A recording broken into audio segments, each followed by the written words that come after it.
deep in Kartut's tomb. It took us a few days to decipher the instructions, but it's quite the powerful tool. Here they come now. It's bees!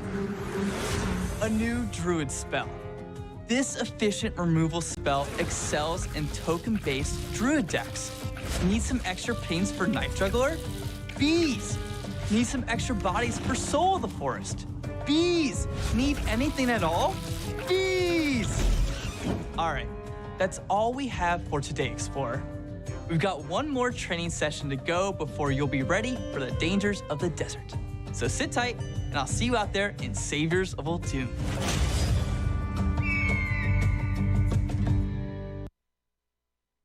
Die, insect! It's the triumphant return of the Fire Nation! How did we crash into a mountain? Hey, running into a mountain isn't an art. It's a science. Well, as long as we're stuck here, might as well have some fun. Welcome, lackeys and villains, to the Fire Festival! Dungeon crawl through Black Rock Mountain with the League of Evil!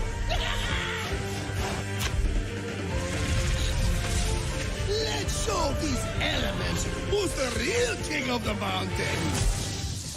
Next, test your skills with a random deck! But there's a twist! If you are defeated, you'll get a copy of your opponent's cards! Your reward for all this villainy? Behold, a mountain of foils! Ours for the taking! Who's going to stop us? Sulfur Trespasser! Oh, right! I forgot about this guy. Looks like we are going to need some more villains. In fact, you'll need to team up with your entire tavern to put out this fire. With every Black Rock boss we defeat together, more cards from our future in Uldum will be revealed. There's only 25 million to conquer. So get to work! But be quick about it. The Fire Festival is only for a limited time, or until Dr. Moon can get Dalaran unstuck. 私の名前は八島のぞみです。ハンドルネームはアルテムです。Twitter と Twitch は同じ名前でアルテムで登録してます。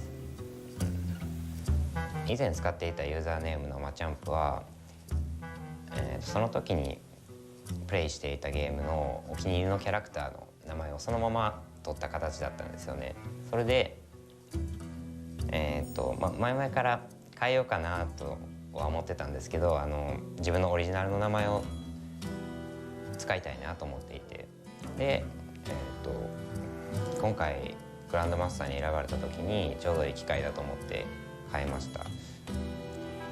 アルテムという名前自体に意味とか直接の語源はなくて、単純に文字の見た目と語感が、気に入ったというか、それで、この名前にしました。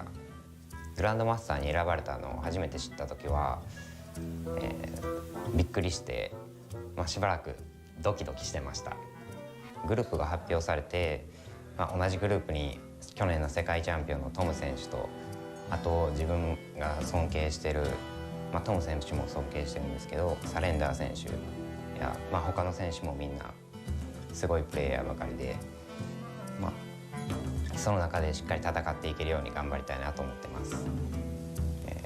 去年も世界選手権まではたどり着けなかったんですけど、今年はもう世界選手権の一歩手前まで来られてるということで、そこで競技できることにワクワクしてます。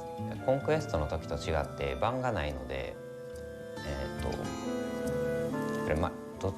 今までの場合ランク戦で練習しようとすると番したいヒーローと対面することが多かったんですけど、今回はスペシャリストの場合はそれがないので、ラダーで練習しやすいのは自分にとっていいことかなと思います。アジア地域で一番お気に入りの選手はタイラー選手です。自分が競技的に始めてすぐの頃によく彼の配信を見て勉強してました。全地域含めても一番はタイラー選手ですね。彼らと同じステージに立てて単純に嬉しいですし、戦えることがワクワクしています。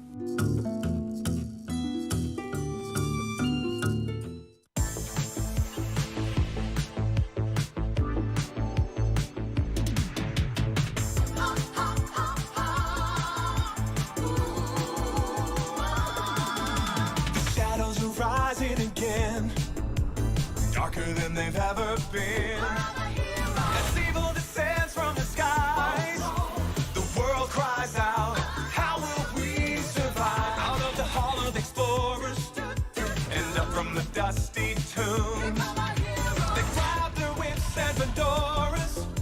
These legends of the past know exactly what to do.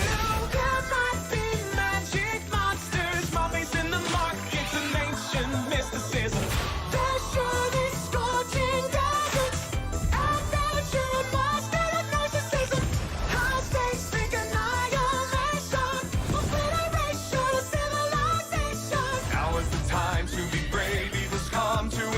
But this league's gonna save the world.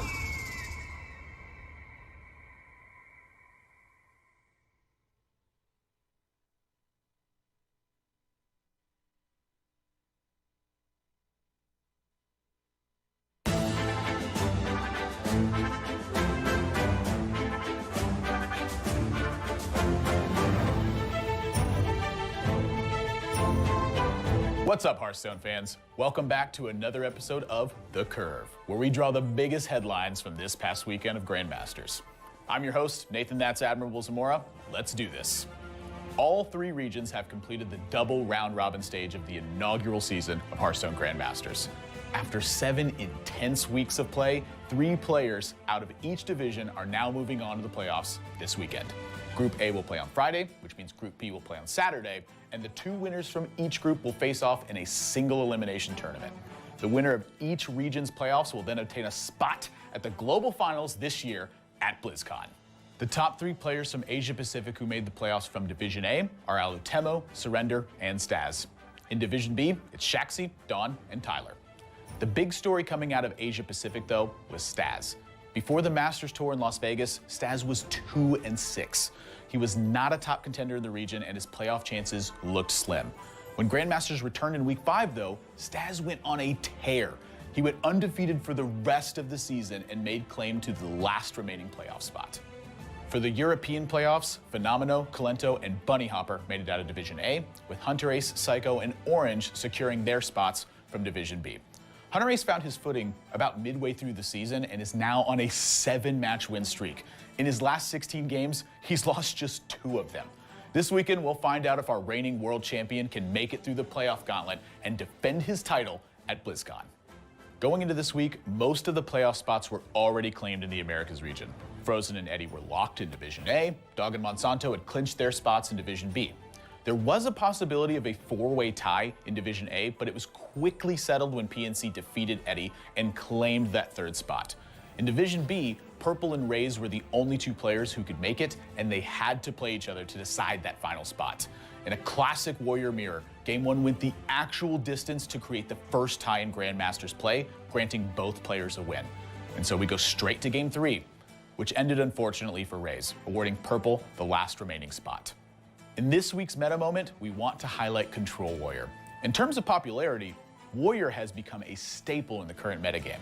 The deck is known for its highly defensive tactics and its ability to weather boards of all shapes and sizes. The control variant of the class does seem a little slow and reactive, but there's a lot more in that than meets the eye. Players who play the deck are in a constant tug of war with themselves, weighing the pros and cons of every situation. And while it may seem a little bit slow for the viewers, it's definitely a fun deck to play and cast. For me, at least.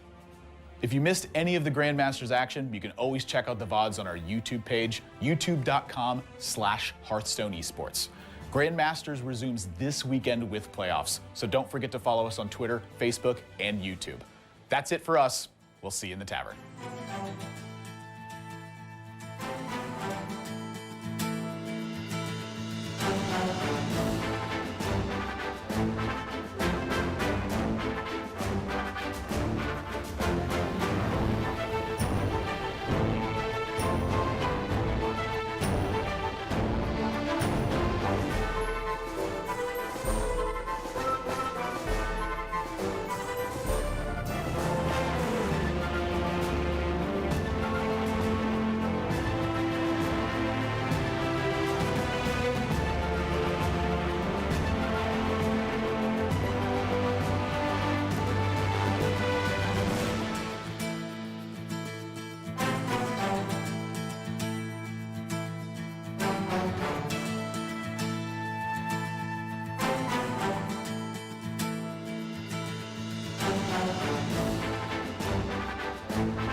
Hello everyone and welcome to Playoff Weekend here at the Hearthstone Grandmasters Asia Pacific region. I am Raven and joining me once again is Derek Brown. Are you looking forward to the playoffs this weekend? It's a little bit different.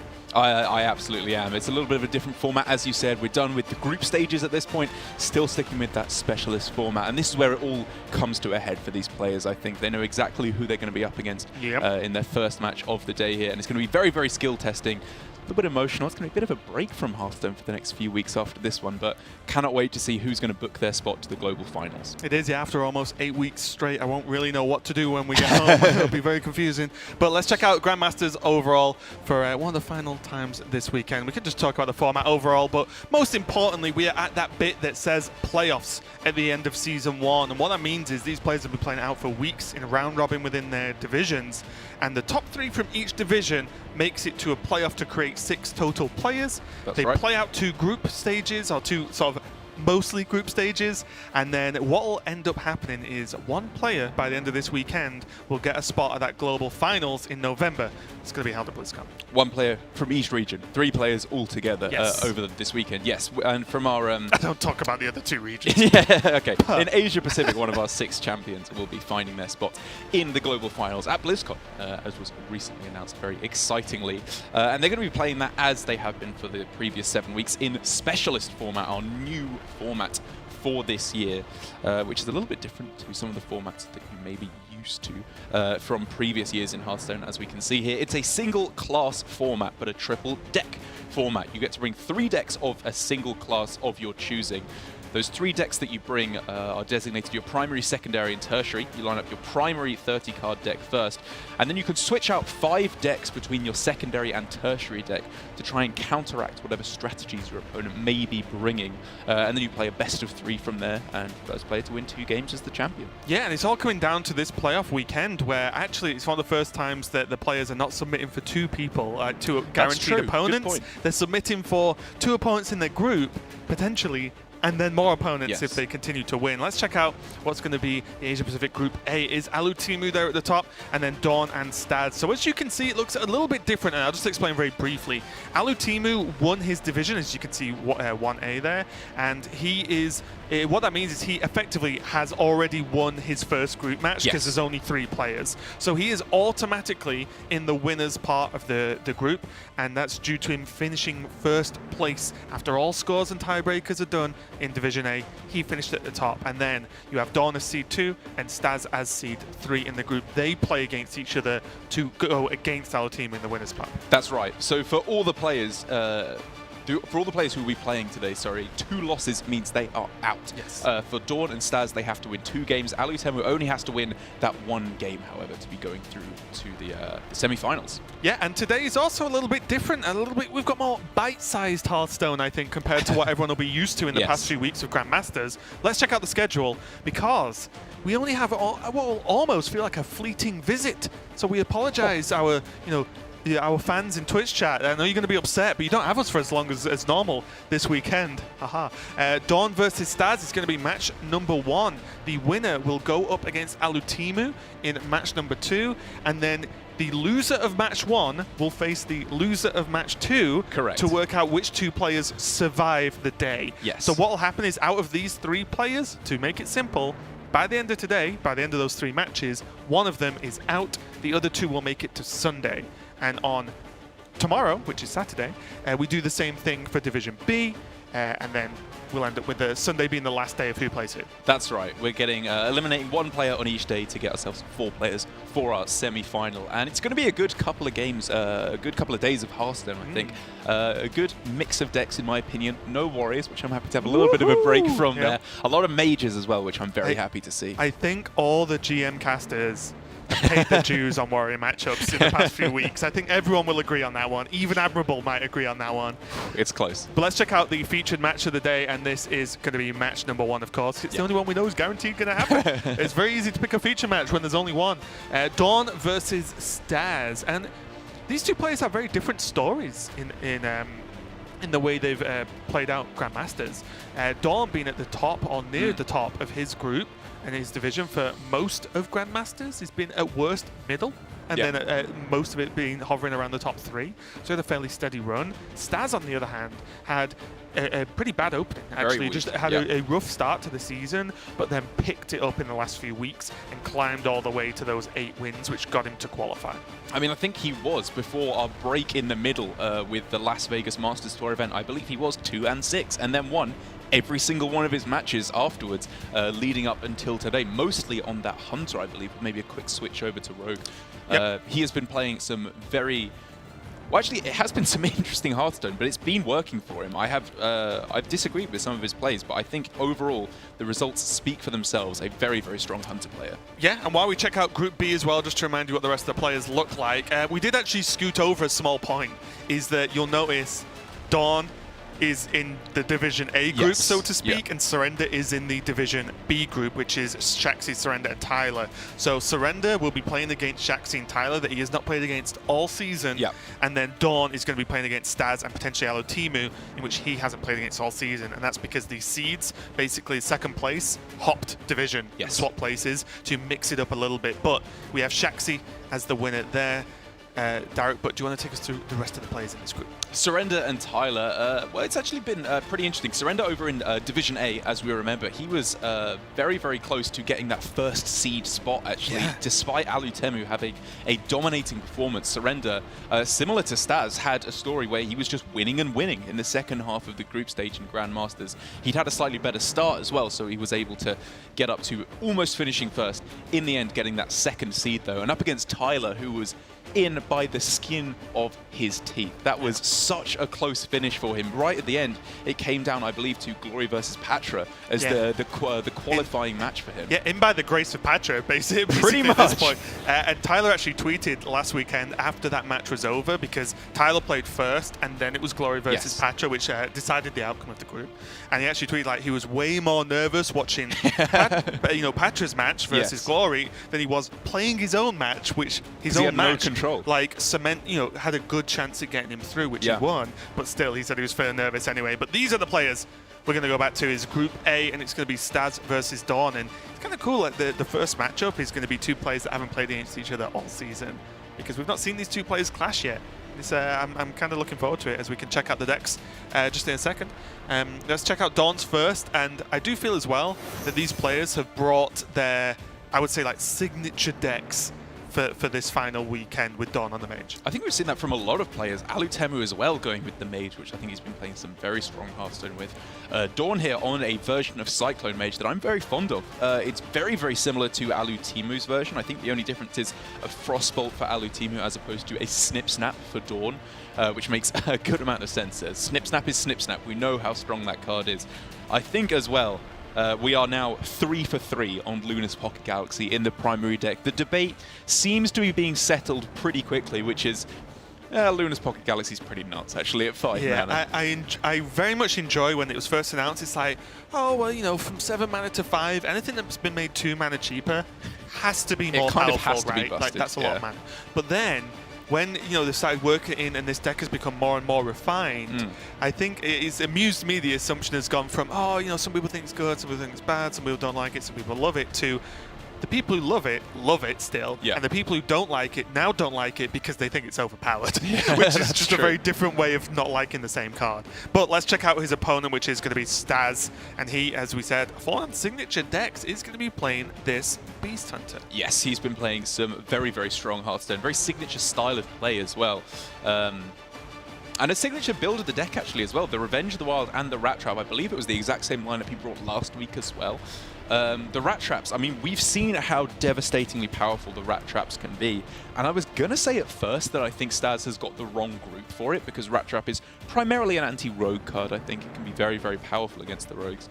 But against mages, it's also just pretty nuts. Yeah, I think that it has a much lower power curve, though, against mage, because the problem is, one, mage has a lot of tools to ignore the Rat Trap. That's fair. Like, last time I checked, Giant Conjurers is only 2 cards, so, you're feeling pretty good about life. But also, so much of the mage spells when they go off is them having access to Ray of Frost. Ray of Frost which is just, huge. okay, have you 6/6, now it's frozen for the rest of the game, good job, I've got my wide board and wide spells. And that's the thing about mage, is that it's so powerful, not because it can remove well, is because it doesn't even have to. Like, it's ascended to another plane, where it doesn't interact with board, because it makes a big giant, freezes the board, pushes everything face, and there's nothing that any deck can do. Yeah, it's very relevant that the key mage color is blue for things I won't go further into. But what I will say is, the one thing, as we could just, I'm just going to hold on Staz's deck for just a second, is that Revenge of the Wild, I haven't really seen it do anything. I've seen it in multiple players' builds across the season, and it's had some okay turns, but it's never blown me away. And I feel like in Hunter right now, there's more space for other cards, like one marked shot. One Unleash the Beast is fine, but like one marked shot, you know, there's one Scalehide in this primary list. Derek, I think Scalehide is a better card than Revenge. I think I agree with you generally. However, I think if Staz was going to find a powerful matchup for this Revenge of the Wild, he himself has attested to the fact that Mage is the reason why Revenge of the Wild is in his deck. The Mage goes wide, you go Unleash the Hounds, you kill off their Mana Cyclone, Sorcerer's Apprentice, Board of Giants, and then you resurrect it all, and you can just go face, you can just kill them. And Staz is lined up against two Mage players. We're getting to game number 1 of the Hearthstone Grandmasters playoffs. New icon, new graphic. Let's go. Get new toys to play with. We're simple casters. We get a new picture and we're like, ooh. Well, when you have to stare at the same picture for hours upon hours a day, new is good. But let's go into it right now. Right, I can take a hint, mate. You want Soul back. It's fair. I understand. No, it's the opposite. Oh, I enjoy right. It's the Wolverine meme. I've got just a picture of you on the photo. However, in this particular game, as we should probably save the memes for a couple of hours into the broadcast rather than it'll be over. Turn 1 of game 1. That's true, actually. It's going to be a quick day. Squish them in while we can. Dawn's got a pretty good starting hand, I would say. The Sorcerer's Apprentice with the mirror images. It's somewhat risky to go off right at the start because there are answers to it, primarily in the form of Kill Command, of course. If it sticks, though, the upside here for Dawn could be huge. Yeah, and this is one of the parts I enjoy the most about Mage. Is you often make turns like this of, okay, the payoff is amazing. Right. It is counterable, but if you like to just play a little bit risky, you can just win games off the back of plays like this. I mean, look at this hand. This is insane. Yep, just being able to go Intellect, Coin Intellect. And if he draws the Cyclone, he even has the Evocation available. I mean, Giant's close to a Cyclone. Pass. Okay, this is interesting now, right? Because we have consistently seen players saving their Arcane Intellects, their Sandbinders, whatever draw effects they have for after the Luna's Pocket Galaxy coming down. Yeah, I like it. Me too. I've been playing a good chunk of Mage recently, and I have never passed up the chance to save the Arcane Intellect. If I know Luna's Pocket Galaxy is in hand. Because it's just too good. And even if you get beat up for 2 turns, it doesn't matter. That's what I mean. One-cost minions that are just frankly overpowered. Yes, I would say a 1-mana Antonidas is frankly a little on the powerful side. Yeah. You know what the biggest trouble I've had recently? Playing against Warrior as Mage, going for the Antonidas plan, and trying to play cards. Oh yeah, you to get out too of much stuff. Yeah. Why can't I hold all these cards? Yeah. Staz's opening hand definitely wasn't bad, though. He has 2 Call the Wilds. 2 Master's Call. God, I always do that. Even though I play Hunter a lot. But right now, the priority of the hand has gone from drawing the cards to killing this 3-2. Like, this 3-2 almost has to die. Which is the power of Sorcerer's Apprentice, right? It's powerful if it doesn't survive. If it does survive for a turn, or even 2 turns, as we're seeing here, it's insane. It's absolutely insane. Yes. I still like what we're seeing here from Staz, because his options were, you either mark shot to kill it off, or you go wide on the board. If he had gone for the mark shot to kill it off, he develops nothing. Coin Pocket Galaxy is still a play. Ooh. Dawn is thinking as well, you know, if there was a Mana Cyclone in hand, Coin Cyclone was available last turn, and Coin Intellect was also available last turn. So I think he's starting to come to the conclusion that this Apprentice, if it was going to be terrible, it would have been terrible last turn. And so I can understand Staz's reasoning here for wanting to go wide on the board and push a bit more damage instead of killing off that 1 Apprentice. Dawn's 1 mana away from a mind-blowing turn. Yeah. You're learning my phrases. Like Lunar Pocket I was thinking like Lunar Pocket Galaxy, and then just AI. random worlds where Khadgar costs 1. You could go Khadgar into Mirror Image and just be like, Yes. this apprentice is immortal. Dawn, I love that he's just chilling as well. Like next turn, Yeah, save it. Yeah. yeah, like saving the Ray of Frost. Sorry, I think are more powerful later on. Just AI next turn, even just Giant next turn. It's probably not the strongest play he can make, but it's something to consider. Well, I think Giant could be very good because Giant coin into Image actually is pretty good versus Hunter a lot of the time. It's good when they don't have a board because it plays around the Deadly Shot, of course. I think when they have a board, you have to be a little bit more cautious because the tempo swing, if they go 3-mana Deadly Shot, is huge. Yeah, as a general turn, it's not bad, but the for me, just Arcane Intellect just gets played next turn 100% of the time. Stats, though, I would love for him to play an Animal Companion this turn. Yeah, what are his options? Well, actually, he's got a lot of tempting choices here because he wants to make a threat that has to be dealt with, right? Because Dawn's most likely play next turn is just play a bunch of stats. Then he should play Rhino. Right, so is that Rhino or Hyena? What's the more threatening of the 2 minions? Rhino. 100% of the time. Rhino gets frozen, it still does something. Hyena gets frozen, it does a whole lot of nothing. Like that, because look at this turn the other way round. You'd play Rhino. So would you rather have seen the Rhino on that turn? Yeah. You play Rhino, what is Dawn going to do with an empty board? And then next turn, you can go Hyena, Animal Comp. Or track it into X, and then so on, so on, so on. Mage can only freeze a 5 health. It's really Mage can only freeze a 5 health minion, right? Yes, there was And then- no chance of him removing it. And then you gain charge to do better stuff into, say, Giants this turn. The point about freeze is very, very interesting because that's how, like, the two answers, quote unquote, that the mage would have to this board, be it Rhino or Hyena, sorry, is freeze it or develop so much that the hunter doesn't have a chance to fight back for board. Rhino's a great card at fighting back for board. Yes, like, that's what I mean. It does both. It would honestly have to be like Ray of Frost, Ray of Frost, Ray of Frost, pink. Yeah. To kill, which if that happens on your Rhino, you are pretty happy with anyway. But this is the issue, right? This Hyena just does nothing now. It is a slower play overall. Don't get me wrong, the hand's still good. The answer to the Giant is still there. But I feel like the Rhino being down would just open up. Like, imagine if it was the other way around now.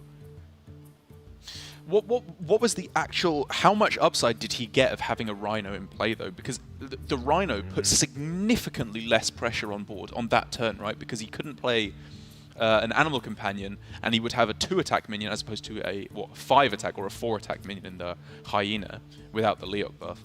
Which means he would have to develop a lot of pressure on this turn with beasts in hand, to which he would have had double Animal Companion or Hyena in hand that can charge. Or Animal Companion into Hyena. Yeah. And the 1/1's on board, right? I guess, yeah. I think it's close. Because the 1/1s were still on board, Yeah. so imagine the trades with a charging Hyena. I don't know, I always think it's good to front load a Rhino when possible, and with Mage having so few answers, Yeah. it's just, I don't know what they do. We've seen this consistently, though, from stats. He is a player who values the potential of Rhino very highly. He doesn't take it at face value and just throw it down a lot of the time. He saves it for Animal Companion. For Dire Frenzy. He saves it for a big OTK turn rather than just playing it out. Speaking of big turns, we could be getting there. Not quite. It's getting close. I mean, it's not a bad turn on this turn. We could see Coin... The issue is it good enough to beat Rat Trap? Yeah, Coin Cyclone activates the Rat Trap and then Frost Nova. Like, it's a 2-card Cyclone, which isn't insane. But the problem is, then he's pretty all in on getting an insane card off the top, right? Because otherwise he's so far behind on board. I think it's just Ray of Frost. Ray of Frost ping? I think so. And just hope you can go off next turn. You could take 2 damage. He's only taken 2 this turn, right? If you Ray of Frost. We could, of course, see as well Conjurers the Hyena, Coin Mana Cyclone, but that's too weak to Rat Trap. That's way too much damage.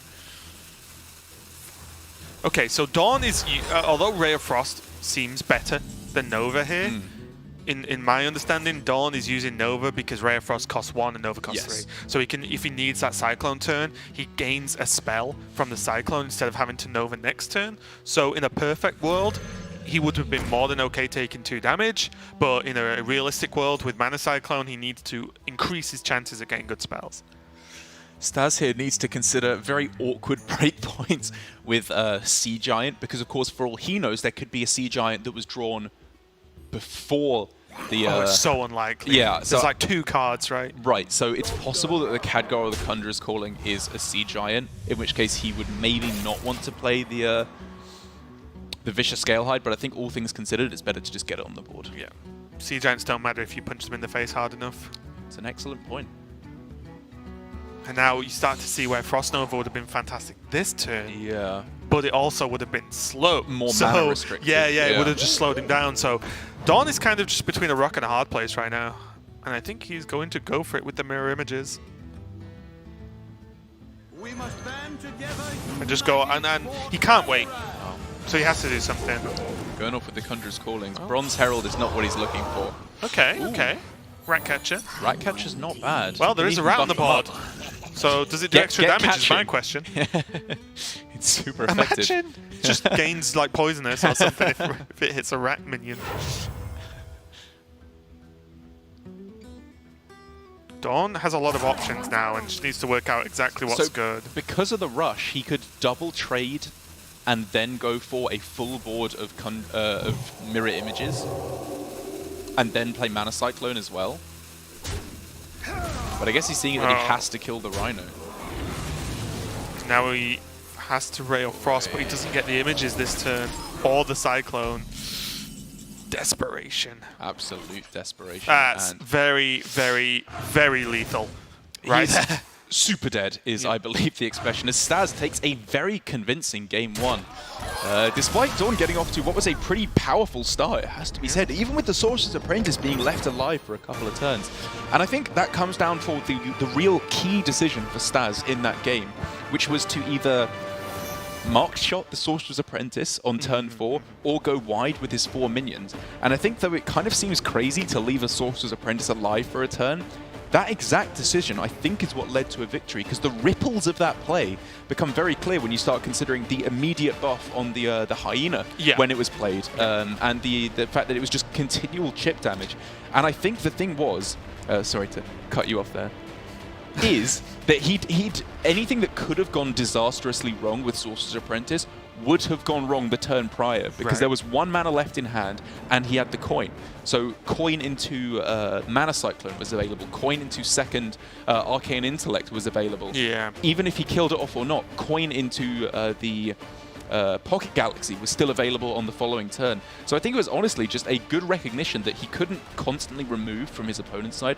Staz had to go aggressive and get stuff on the board, and it worked out. It really did, and if there's anything I like, it's Hunter playing aggressive, especially against a deck like Mage. You don't give them the wiggle room to do their fancy tricks, just hit them in the face. But I will say as well, like, it was unfortunate for Dawn that he had Evocation and had Cyclone, but not together. Yeah. Because imagine, that turn, if he holds on with the Nova and then can actually evocate into the Cyclone, maybe get more stuff. But very, very, very solid game from Staz there. And going to a 1-0 victory already is looking pretty good. We're just going to step away from it while we set up game number 2. So don't go anywhere. We'll be right back. Oh, no, we're not. No, we're not. We're carrying on. No breaks. Never mind. Full steam ahead. Yeah. In playoffs. I'm just lying to you. I think they're just getting ready for game 2. This is going to be a quick one today, isn't it? My kind of Hearthstone. I know, I'm Bim bam boom. And I think no complaints from me. In terms of the decks they're switching to, I find it unlikely that Staz will switch. It feels like the whole reason of why he's bringing Hunter is to play aggressive against the mages, right? He feels that it's strong against mage, and I mean, he got it right. He got the 2 mages in his group, which is kind of the dream. Dawn, however, I think will possibly switch over to his tertiary, more anti-aggro deck. Yeah, more than likely, yeah. And we're just getting that information now. We're not going to go to a break.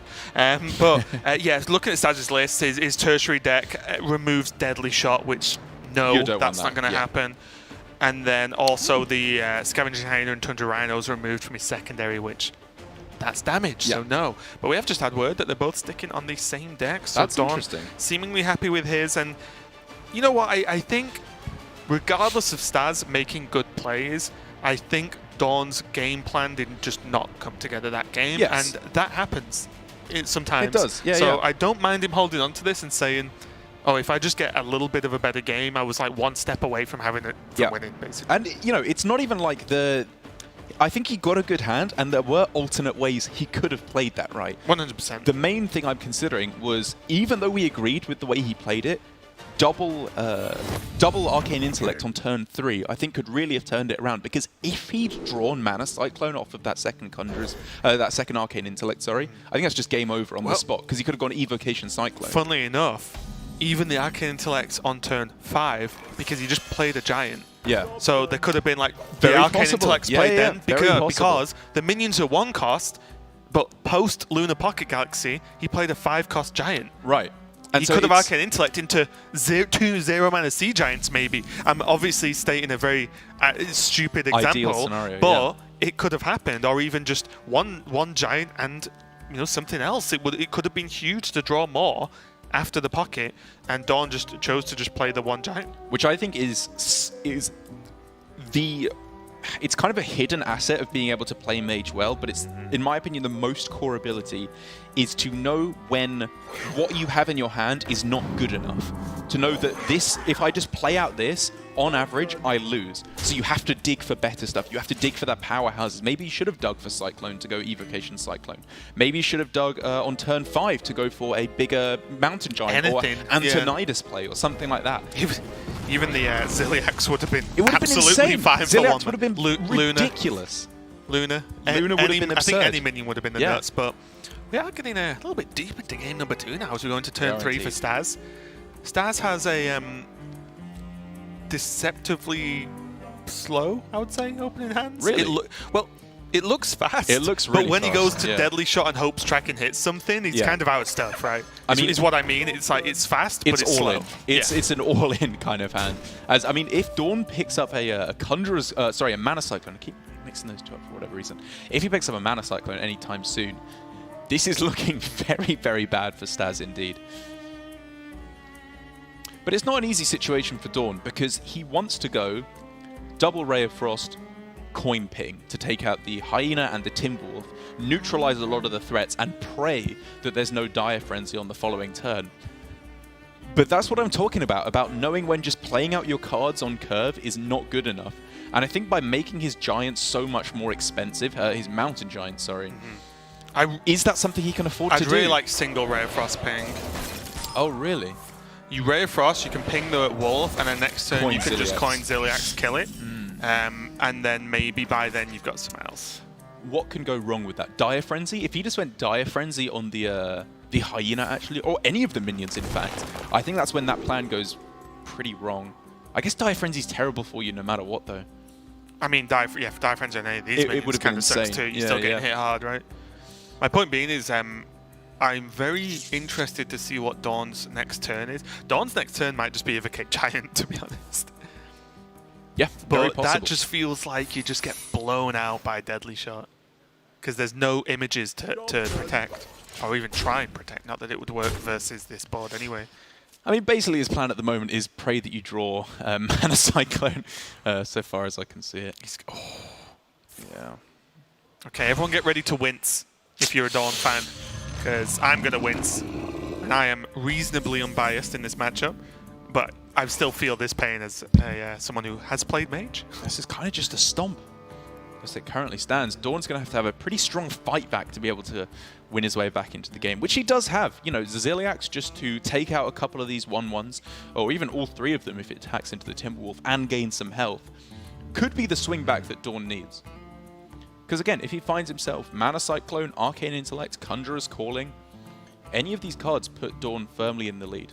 Or in with a chance. Yeah, Dawn nods. He's like, I knew this could happen. It's not like a crazy play, is it? It's like, this is a common interaction in the matchup. And now Dawn needs something soon. That is a decent card, but not yet. I think he has to play the Ziliax right now. He's seen Deadly Shot. It's likely that Ziliax can stick.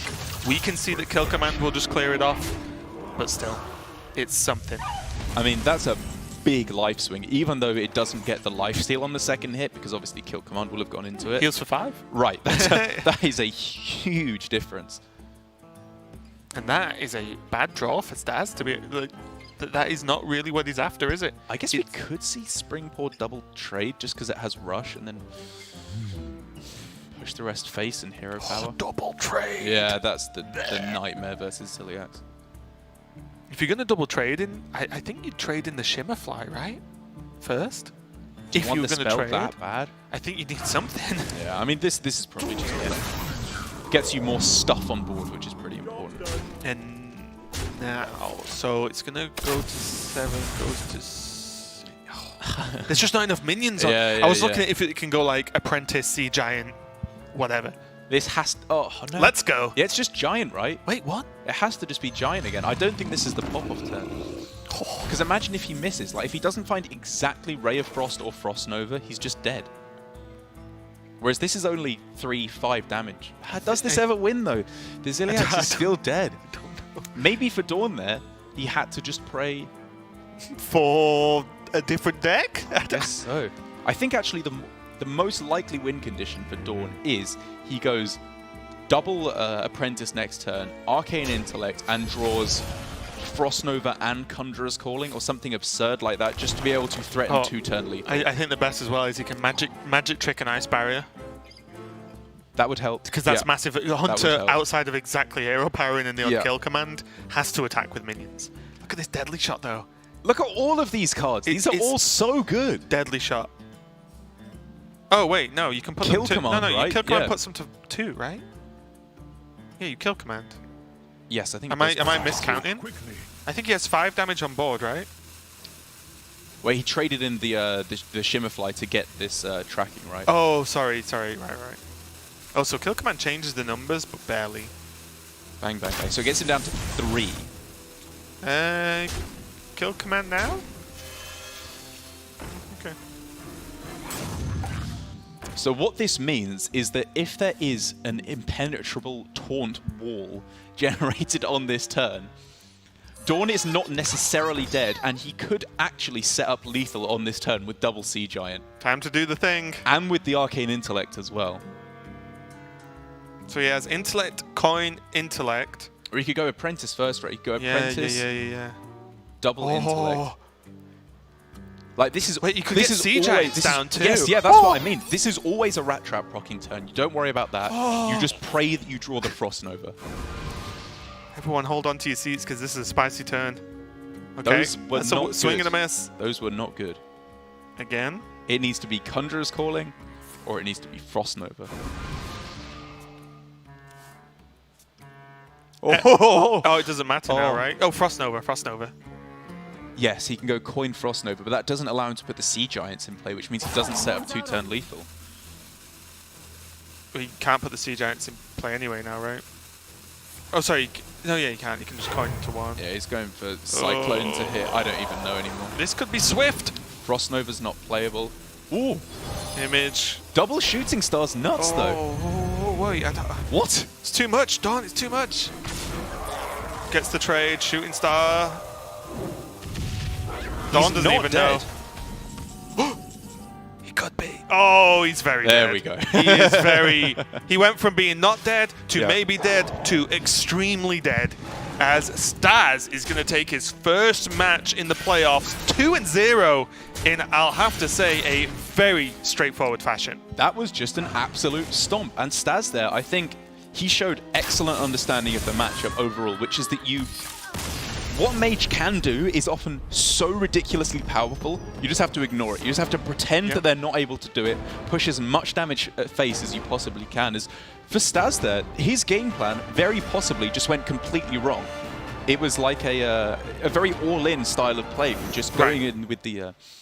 straight away with the hyenas, the Timberwolves, the Springpools, all that stuff being thrown onto the board, which meant it was chip damage, chip damage, chip damage. But I think that is the best way to counteract what the Mage does, not by removing their stuff necessarily every turn, but by shortening their clock, just making sure they don't have time to go with that crazy stuff. Yeah, even much earlier on in the expansion, as soon as Mage and Cyclone Mage specifically started kicking up, when people were playing Hunter as well, instantly people were forming plans to beat Mage. And it's just, the plan is to kill them because they don't heal, and that's the biggest downside. The matchup feels very much like the old Hunter versus Rogue matchups of like you hit them hard enough early enough that you can any kill command, just hero powers, any damage from hand destroys them, because back then Rogue didn't have heal. They had maybe like an Earthen Ring Farseer or something, which was not enough. And this very much feels the same. They have the Ziliax, but especially if you can't guarantee 2 attacks, which often you can't at the moment, heal for 3. Great. The biggest flaws for me, though, and it's not specifically Dawn's fault in both games. I think in game 1 he could have done something different, but the Giant's being answered. Just it was pretty rough. The big Giant on its own, hope it lives. It didn't live, and that's so much of a mana investment and time investment that Dawn could never claw back from there. But I believe we have Staz standing by. Hello, Staz. Can you hear us? Hello, yeah. Hey, cool. So congratulations on that that pretty strong first match win. Actually, I just want to see straight away, in your group specifically for this, how happy were you when you saw the decks be announced and the submissions go out? Because you've got your Hunter, which you're pretty much known for, versus 2 mage players. Of course, I was really happy when I saw the 2 mages, but I don't think I can still win everything, because there's a lot of rogue on the other group. Yeah, that's going to be the tricky one. But are you feeling just as confident versus Alutimu in your next matchup that's going to happen? Not really. I mean, he's a really good player and he plays mage really well. So I don't think I'm confident that much against Alutimu. Okay, and the first thing going down, you obviously don't have to answer anything you don't want to, but then again, you're going to be playing before Alutimu can see anyway. I just want to say, were you ever considering submitting anything else to this week for playoffs? Oh, I think we're losing Staz. I think we're seeing his messages come up. Oh, okay. Casters are choppy. I can hear you now. Can you hear me now? Yeah. Last question before we let you go. Okay. Were you ever considering bringing anything else except from this Hunter list for this weekend? No? Okay. We'll let you go, Staz. Get ready for your next match. Don't worry. Don't worry about us. We're silly casters that are choppy, aren't we? Yeah. We are going to chop our way into a break as we get the next matchup set up. Don't go anywhere, and we'll be right back.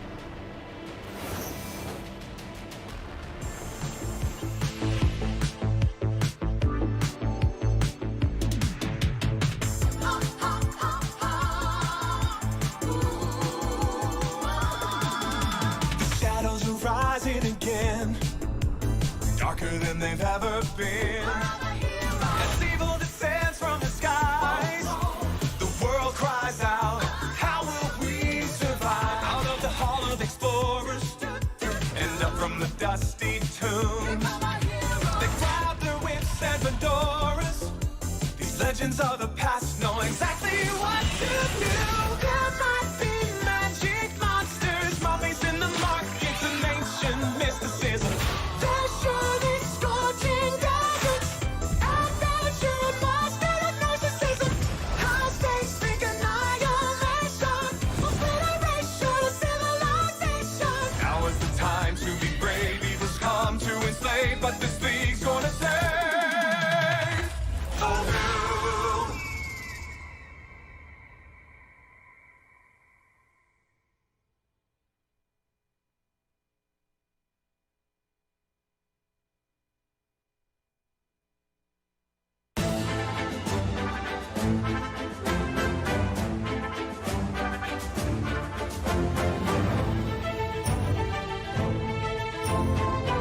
What's up, Hearthstone fans? Welcome back to another episode of The Curve, where we draw the biggest headlines from this past weekend of Grandmasters. I'm your host, Nathan That's Admirable Zamora. Let's do this. All 3 regions have completed the double round-robin stage of the inaugural season of Hearthstone Grandmasters. After 7 intense weeks of play, 3 players out of each division are now moving on to the playoffs this weekend. Group A will play on Friday, which means Group B will play on Saturday, and the 2 winners from each group will face off in a single elimination tournament. The winner of each region's playoffs will then obtain a spot at the global finals this year at BlizzCon. The top 3 players from Asia Pacific who made the playoffs from Division A are Alutemo, Surrender, and Staz. In Division B, it's Shaxi, Dawn, and Tyler. The big story coming out of Asia Pacific, though, was Staz. Before the Masters Tour in Las Vegas, Staz was 2-6. He was not a top contender in the region, and his playoff chances looked slim. When Grandmasters returned in week 5, though, Staz went on a tear. He went undefeated for the rest of the season and made claim to the last remaining playoff spot. For the European playoffs, Phenomeno, Colento, and Bunny Hopper made it out of Division A, with Hunter Ace, Psycho, and Orange securing their spots from Division B. Hunter Ace found his footing about midway through the season and is now on a 7-match win streak. In his last 16 games, he's lost just 2 of them. This weekend, we'll find out if our reigning world champion can make it through the playoff gauntlet and defend his title at BlizzCon. Going into this week, most of the playoff spots were already claimed in the Americas region. Frozen and Eddie were locked in Division A. Dog and Monsanto had clinched their spots in Division B. There was a possibility of a 4-way tie in Division A, but it was quickly settled when PNC defeated Eddie and claimed that 3rd spot. In Division B, Purple and Rays were the only 2 players who could make it, and they had to play each other to decide that final spot. In a classic Warrior mirror, Game 1 went the actual distance to create the first tie in Grandmasters play, granting both players a win.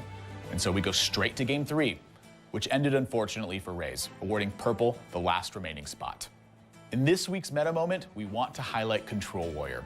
In terms of popularity, Warrior has become a staple in the current metagame. The deck is known for its highly defensive tactics and its ability to weather boards of all shapes and sizes.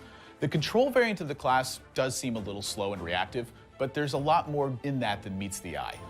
Players who play the deck are in a constant tug of war with themselves, weighing the pros and cons of every situation. And while it may seem a little bit slow for the viewers, it's definitely a fun deck to play and cast. For me, at least. If you missed any of the Grandmasters action, you can always check out the VODs on our YouTube page, youtube.com/Hearthstone Esports. Grandmasters resumes this weekend with playoffs, so don't forget to follow us on Twitter, Facebook, and YouTube. That's it for us. We'll see you in the tavern.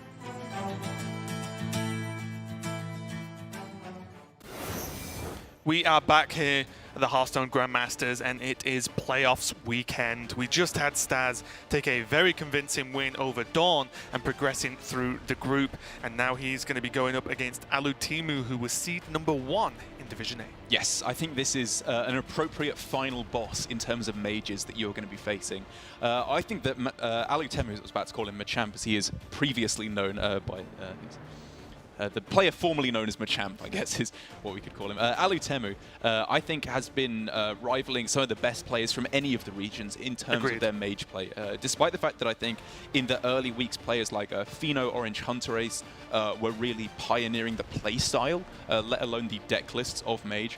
I think Alutemu has shown fantastic understanding of deck building, play styles, risks you have to take. He's very, very strong in the mage, and I'm very glad we're seeing him bring it against playoffs. Yeah, well, let's take a look at exactly what they are bringing to playoffs. We've seen Staz's list, but let's take a look at, very briefly, we blinked and missed it, but let's take a look at Alutimu's, and for me, Derek, the main thing that sticks out is just the Frostbolt. Yeah. As far as I'm concerned, and you're a mage connoisseur yourself, being best buds with world champ Hunter Ace, who also likes himself some mage. What do you make of the Frostbolt and just the build of this list in general? I really like Frostbolts in this deck. I think that as I talk about this a lot with mage, but the evolution of the playstyle, it's kind of old news at this point that a lot of the time you just play Apprentice on 2. But in the mirror, being able to answer an Apprentice on 2 is a huge deal. Being able to answer Blink Fox against Rogues, Hench Clan Burglars against Rogue, even against Warriors, just being able to kill off like a Clockwork Goblin, or even the... stop a weapon swing to shuffle another bomb is something I had success with. All kinds of stuff like that. And I get, there's a lot of cards that would be useful, but maybe don't quite make the power mark. I really do like one copy of Frostbolt, though. Taking out Snip Snap, I think, is a reasonable card to take out, because one of the things I'm realizing is that with Luna's Pocket Galaxy in the deck, I'm really liking the top 6 cards that we have in there now, of Ziliax, Antonidas, and 2 of each of the Giants, because I think that was one of the things that was making me a bit ambivalent towards the Luna's Pocket Galaxy at first, was the very light top end. Right. I think I remember, was it Tyler in one of the weeks, above the 5 mana cost, literally only had 3 cards in the 2 Mountain Giants, 1 Sea Giant, which just felt to me, what's the payoff? It's not good enough. It blows my mind that someone would play Luna's Pocket Galaxy and not Antonidas. Right. Because that is just It's nuts. Like, it's even insane. if you gain 3 fireballs, which is very easy to do, Yes. and even just cycle fireballs, for example, it's just so much damage and so much flexibility. It's absolutely huge. We can quickly glance at Staz's Hunter deck, but if you were here about 3 minutes ago, you probably saw it. So it is, again, the highlight cards, and I feel like, you know, a bit of a Staz special is the Revenge of the Wild and this core deck 1 Rat Trap. It does hurt me a little bit as a massive fan of Scalehide in the list to only see 1. Yeah. He does have, hang on, let me just double check before I sound stupid. No, he does have a deck that includes the second Scalehide. Then I'd be confused. But yeah, Staz has been making it work, and I think even though, you know, we just had him in an interview saying that, yeah, he's confident with his group, he very much respects Halotimo as a player, which he should. But if he wins, the other group he has to potentially play at has Rogue, which changes things up a lot. It's all good and well getting as far as you can, getting through your first group, but to get that one spot that's available for the Asia Pacific region, for the other regions get one each, it's going to be a tough one. Yeah, it is. I think the reasoning that I'm hearing from a lot of players to bring Hunter, which is generally considered a lower power level deck than the 3 powerhouses at the moment of Rogue, Warrior, and Mage. I think the reason why is that it's good against Warrior and Mage. You get 2 out of 3 good matchups, which really is not that bad, as I've heard. But against the Rogue, that's where you can suffer. Just because of their extreme ability to tempo out onto the board, it's very difficult to get those kind of starting hands. As we've seen from Staz, in his previous 2 games, he just threw stuff on the board and it was more than good enough. And here we go again. This is the Group A winners match.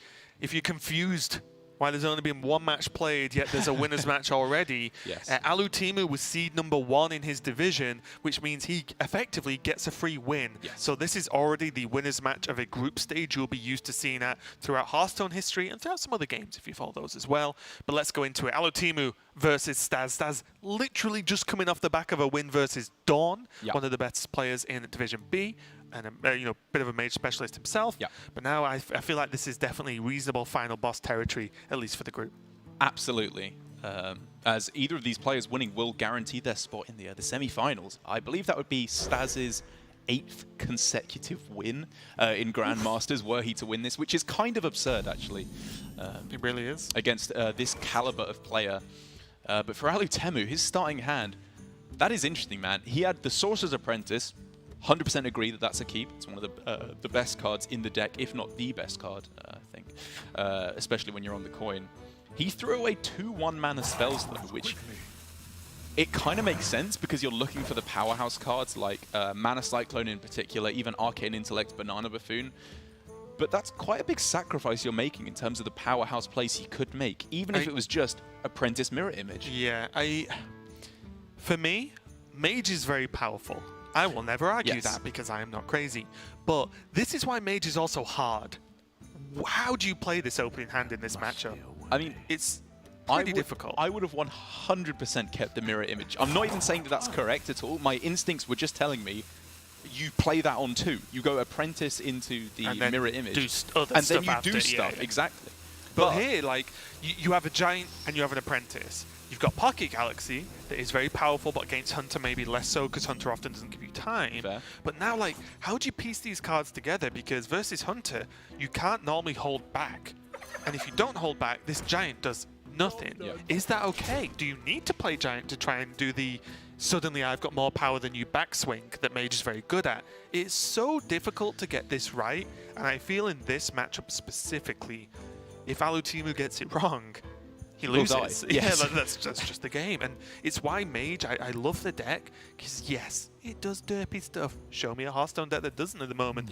But it's also very tricky. And if you misplay, I feel like you lose maybe the most as Mage out of a lot of the classes right now. There are no training wheels. This is the unicycle of Hearthstone decks. They're training squares. Well, that's how hard it is. You just put big squares on the wheels, and then you can't move at all. It's like, it's really difficult to push forward.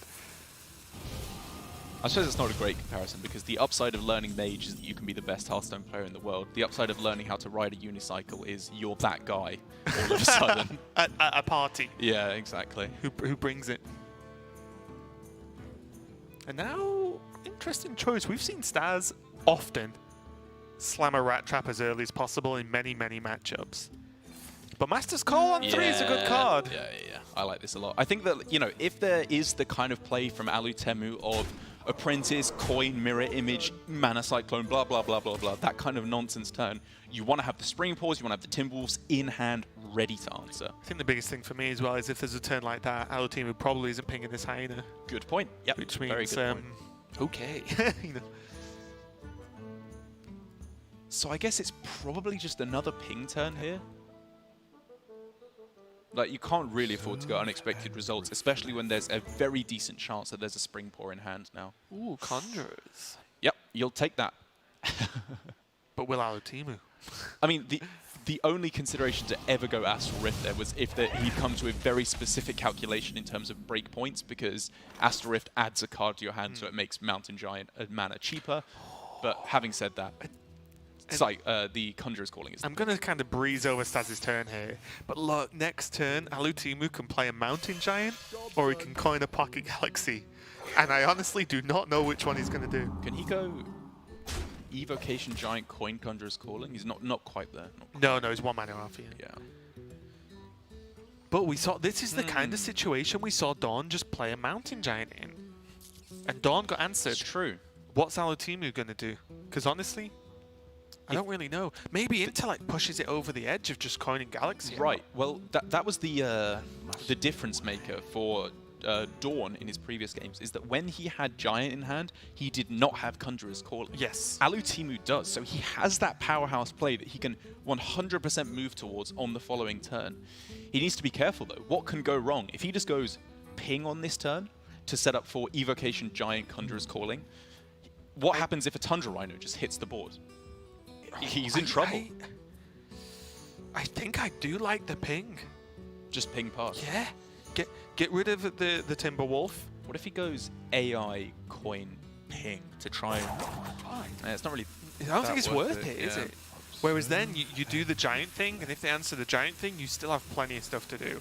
It does strand the Pocket Galaxy, which hurts me a little bit. Yeah. But is Pocket Galaxy that good when you have 2 big minions in your hand already? And I think this is the thing, right, is that Alutemu, by playing the ping and the Apprentice here, what this says to me is that he's figured out what's good about this hand. And what's good about this hand is clearly the broken combo of Evocation Giant, Coin Conjurer's Calling. That's what he's setting up for 100% on the following turn. And so he doesn't need the Pocket Galaxy yet. He doesn't even need the Apprentice quite yet, as absurd as that sounds. When you have, you're on the coin, you can draw the Mana Cyclone. Like, the Sorcerer's Apprentice is the questionable part to me. But if it just soaks up 2 damage, sure. You know what else he doesn't need? Staz has having 2 deadly shots in his hand. That doesn't help. That does not help. Yes. Very much. It's literally the only, more or less the only punish. For it's that bad. turn. It's very, very bad. It's not what he wanted to happen. And that's if I mean, Alutemu is not actually committed to that turn yet. That's a good point. Good point. He's not made the turn. That. Yes. It's just if he does. Staz with a really weird decision here, where he clearly wants to go like. Well, he wants to play the Tundra Rhino, right? He could have gone Tundra Rhino value trade, push 2 face. What he's deciding here, though, is that he would rather have the full 5 health as opposed to 2 health, which plays around Frostbolt and Ray of Frost. Very interesting as well, but it loses isn't it? Damage. Because this is a very similar turn, and we can see now that Staz likes the Rhino turn, but values a slightly wider board with a potential higher threat more. Because this is very close to what he did versus Dawn, and the opportunity he had versus Dawn. But he went for the Hyena play, right? And that, I'm not. He couldn't have made the same play, of course. I'm not saying he's like flip-flopping on decisions. I'm just saying he doesn't dislike Rhino on 5. He just likes Hyena more. Because this is very similar, isn't it? It is. I don't think I actually like this play from Staz. I think I would rather have seen Rhino and value trade. Because the thing is, with this current hand, the benefit of having a Rhino on board is actually fairly limited, I would say. It's not that good as it currently stands. He doesn't have Animal Companion. It pushes damage. Like, it's not bad, but it's 5 mana he invested, right? It's not absurd. It's 5 mana as an unkillable minion is the thing, right? Right. But the thing is, for Alutemu, what hand can Alutemu afford to go double Ray of Frost or Frostbolt and still do something broken? He can't, right? It would have to be exactly second Sorcerer's Apprentice to do that. Well, Giant Frostbolt calling Ray of Frost would be the turn, I Right, guess. at that point, he still has 2 1/1 minions in play. He can just go shots, Timberwolf, Deadly Shot, Hero Power, push loads of damage. I think that having a wide board, because he has exactly Timberwolf in hand, was worth the downside of maybe letting your Tundra Rhino die. And sorry to slightly No. change point, but Halutimi did make the turn. He did make the turn.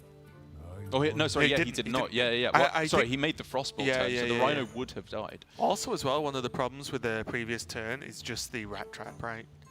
Like, That does put a big spanner in the works, because if he doesn't hit a taunt, or if there's a Deadly Shot to kill off one of the minions, it's just... Ooh, it's so much. it's bad dead. news. It's Yeah, just he's dead. basically just giving up then. Or even if there's one taunt and he manages to deadly shot it, Yeah. boom, 8 damage. Funnily enough, this Goblin Prank is now buffed because of these Rhinos. It's just plus damage to face on a charging minion from hand, right? Rush does not override taunt. Charge, sorry. Rush kind of overrides taunt. Yeah. Does not override charge. This is problematic for Halutimi right now. Oh, he's got so much stuff he can do though. Double Elemental Evocation is so much mana he can cheat out. Like, is this a 3 mana Giant already? Yes. So we could see Evocation, Giant for 2 mana. He can't go double Conjurer's Calling then. We could see Evocation, Giant, Conjurer's Calling, Evocation, Mana Cyclone, and then just play whatever he gets. Like, he could even fit in an Unexpected Results, I think, as well then, right? Or he could not playing trigger around Rat Rat Trap. Yeah. Oh, woof. Didn't play around that though. And Oh. Halutimi is just dead. He's just Is he just dead? Is he actually just I don't dead? think he's dead this turn, but he's dead. There's Delayed 5 death. damage on board. Timberwolf is +4, which is 9. +3 from the Goblin Prank is 12. I think he is actually just dead this turn. Oh no, he's a 1 mana No, off. he's not He's got the 1 mana, mana he's not off. got the 1 mana, mana yeah, off. Yes, sorry. But double deadly shot and then Staz just does that again. Yes, Like- he's not in a good position. Oh, double Deadly Shot with the Timberwolf as well. Yeah, that's what. Yeah, that's what I mean. And then So he can good. go Yeah, yeah. Animal Comp, Goblin Prank, Kill Command. Because it's also not only is it that Halutimi's in a bad spot because of these giants. Yeah. He's in a bad spot. Oh, okay, now he just played Timberwolf. He's in a bad spot because he can't really do anything about a 5 health and a 2 health Tundra Rhino without some kind of Sure. ridiculous combo of cards. Does he have lethal now? Oh, is this? Oh, the he Leon might have got had guaranteed lethal. with the, yeah, it is. Yeah. Wow. Yeah, very Wow. easily lethal with this play for Staz. And I Yeah, I think didn't even count the Leok beforehand, actually. Probably should have. Leok was effectively like 6 damage, and Huffer would have been like 5 overall because the Timberwolf 5 with the buff. wolf. Yeah, I think it was lethal no matter what Animal Companion was found there because it was 2 overkill with the. Because Misha's effectively a huffer anyway. Yes, yeah. exactly. Wow, Staz is just beating everyone up. This is kind of ridiculous. If people don't like Hunter destroying Mage, luckily, if this doesn't go the way of Halutimi, the next match is a Mage Mirror. That's right. Because the Hunter's already qualified. Which could be our, our last match of the day, despite the fact that we're only 50 or an hour into the broadcast at this point. It's moving very, very swiftly. Yeah. But I think, interestingly enough, the main difference, despite the fact that Alutemu and Dawn's deck lists were pretty much the same, with a Frostbolt for a similar. Snip Snap. I think the fact that Alutemu has gone with his somewhat signature only 2 of the halftime scavengers substituted in his secondary deck, that might give him more liberty to switch over to that secondary deck. Because Dawn, with his anti-rogue version of the deck, he was swapping out, switching and swapping. Yes, the Luna's Pocket Galaxy, the Antonidas, a whole bunch of the top end. Yeah. Alutemu, however, is only losing Banana Buffoon and Archmage Antonidas, both of which are not especially key cards in the matchup, I would say. I think if So you've I think ever we will see a switch If here. you've ever got time to play Antonidas against Hunter, you probably won anyway, Right. right? Yep. Regardless of that point. And I think we said it last week and maybe even the week before. Our team has played Mage 3 weeks now. Yeah. In that there's just 2 halftime scavengers. I like the it a deck's lot. good versus aggro. It can freeze stuff, but this makes it just a little bit better.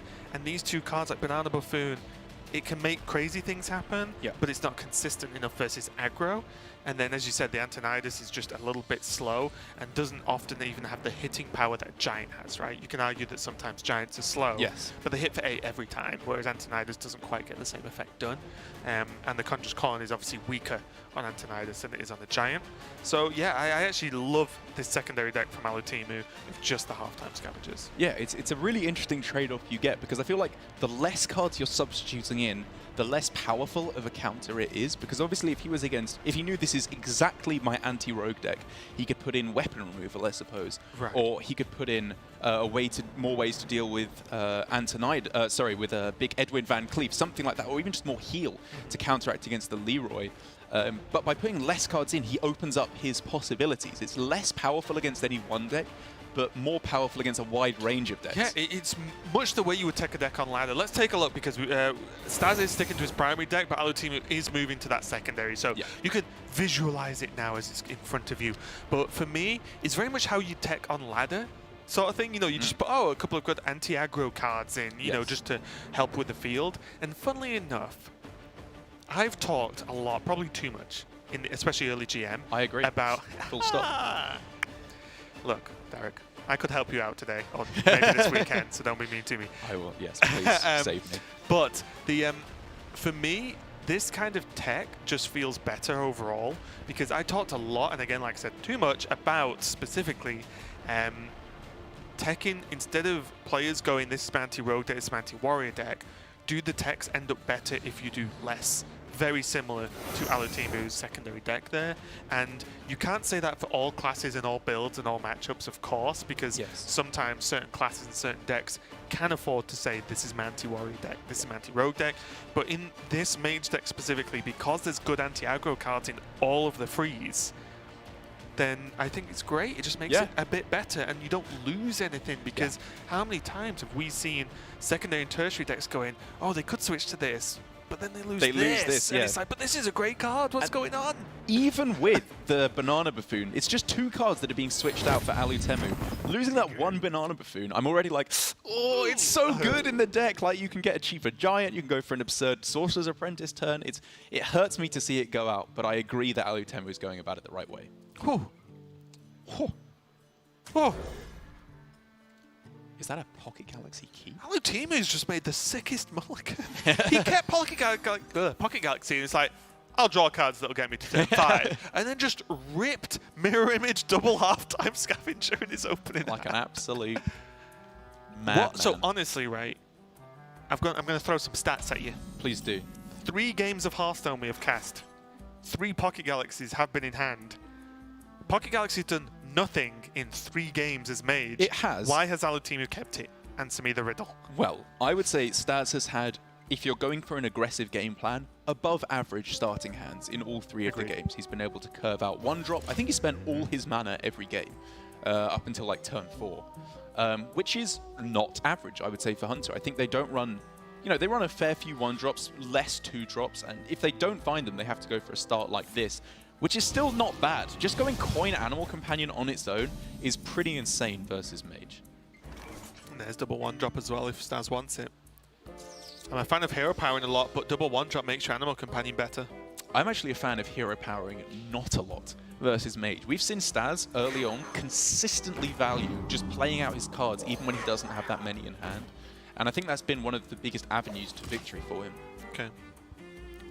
Yeah, I naturally do fall into mindset of just pushing damage when possible, but I think 100%... Which has been correct for the majority of Hunter's life cycle. Yeah, and like I said, 100% in this scenario, I wouldn't press the hero power, because 1, this is just minions Alutimu probably can't deal with, but also it buffs your Animal Companion next turn if that's what you want to play. And Leok wouldn't be horrible. Oh, how Hoffer's better, though. Yep, there you go. Love to see that. Alutemu hates to see that. His halftime Scavenger gets a little bit less tempting when he has to tank the extra 5 on the following turn anyway.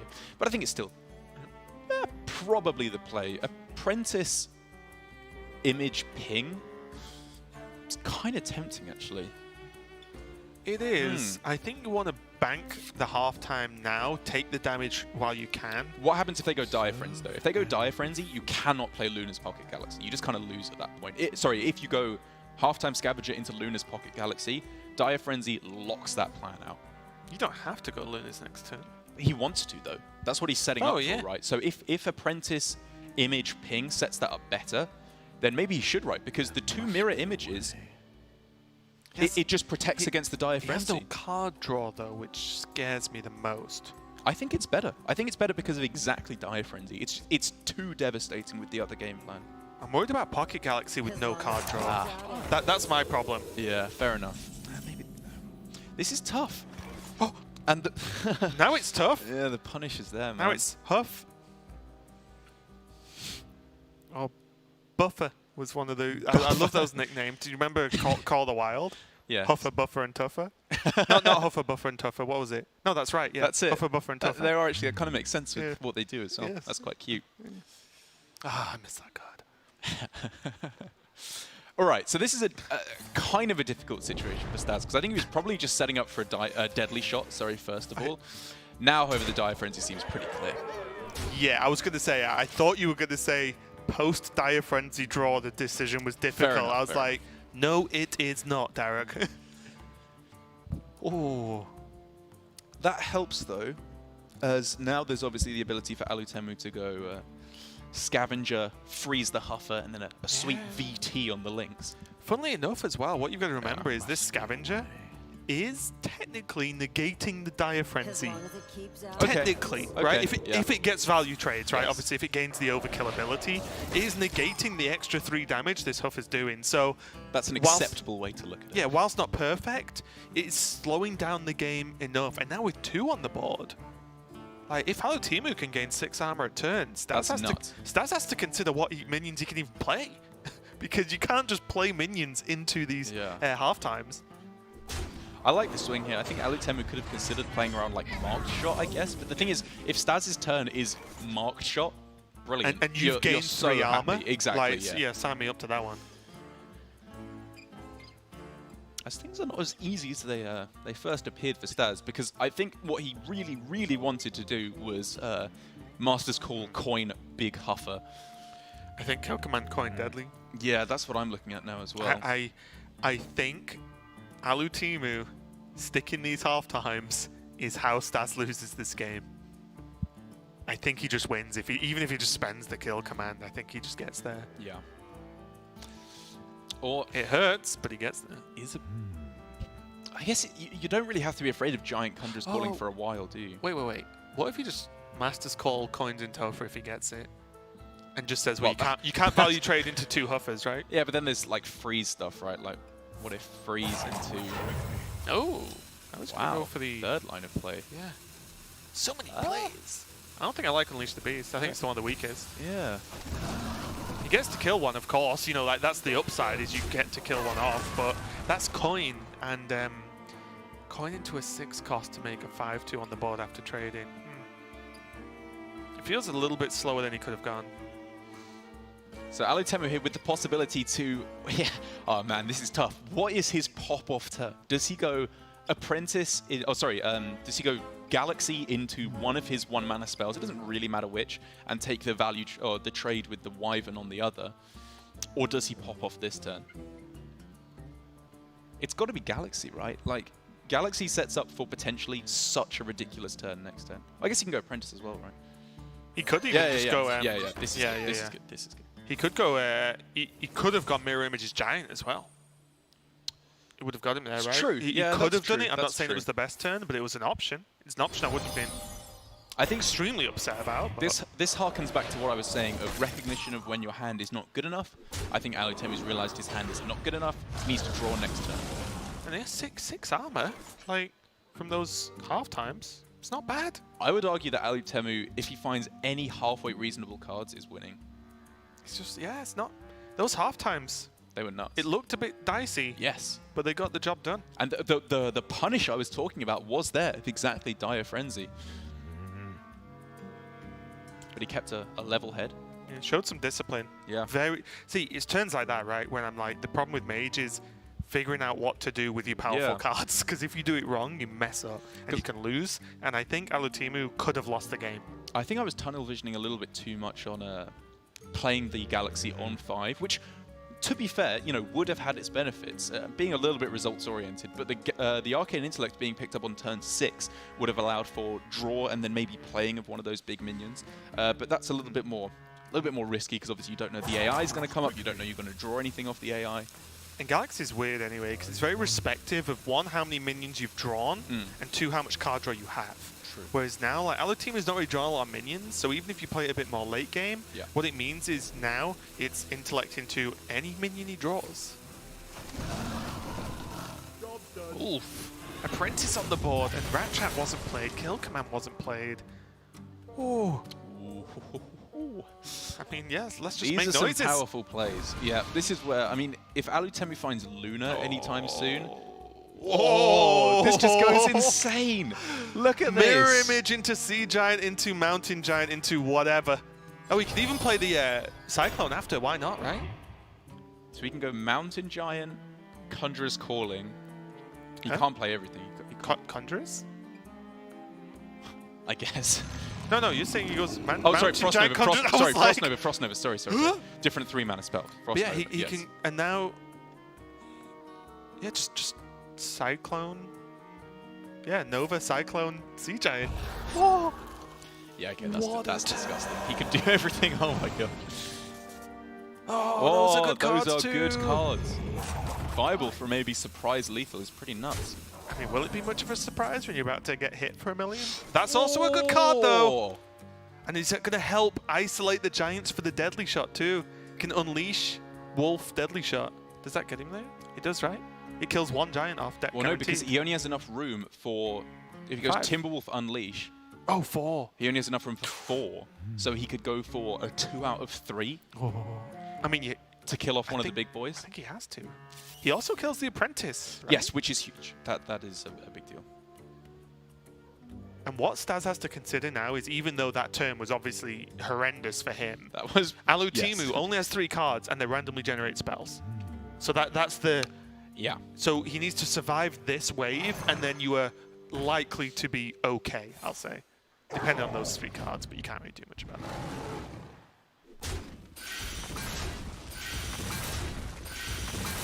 Good to go. Yeah. Close your eyes. Spin 360 degrees. Press the button, and you got it. Probably the best one, actually, for Staz to be hitting, because it denies the defensive capabilities of the Conjurer's Calling. A little bit more, at least. Oh! Welcome to Mage, everyone. It took us 3 games, but we got there. Intellect going to help Alutemu dive deeper into the deck. And bear in mind, every minion costs 1 or 0 in the deck right now. Actually, kind of ridiculous.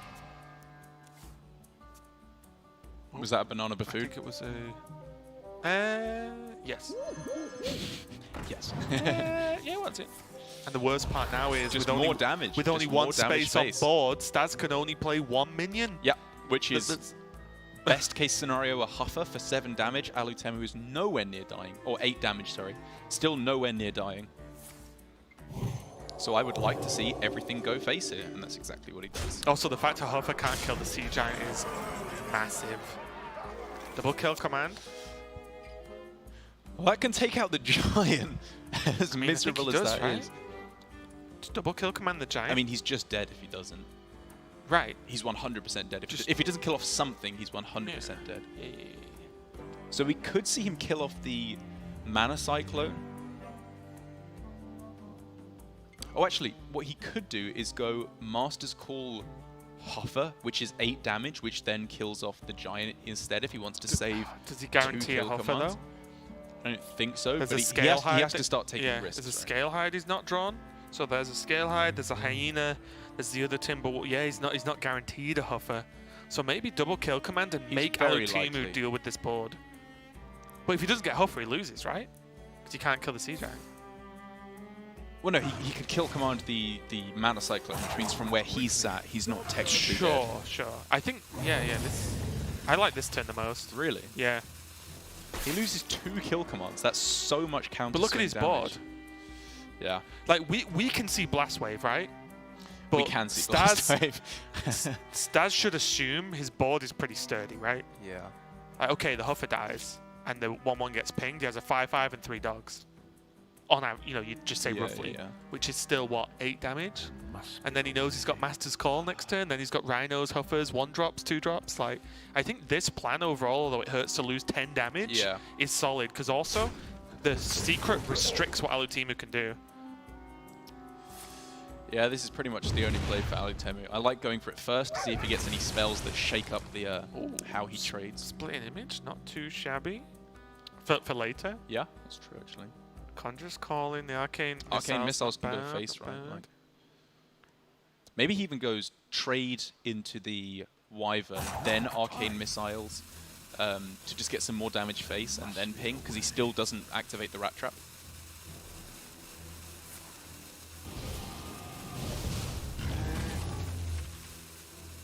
What about face splitting Image?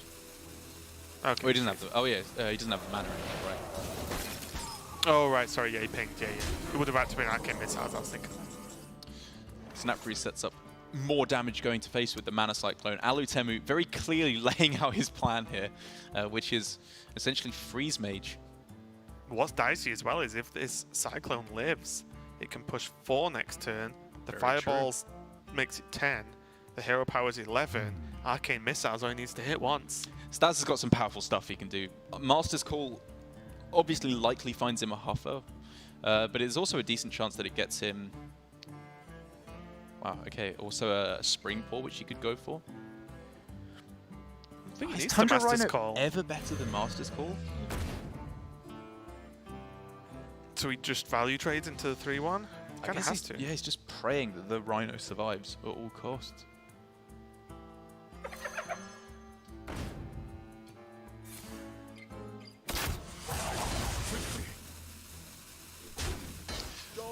Boy, oh boy, is this not going to work out for him.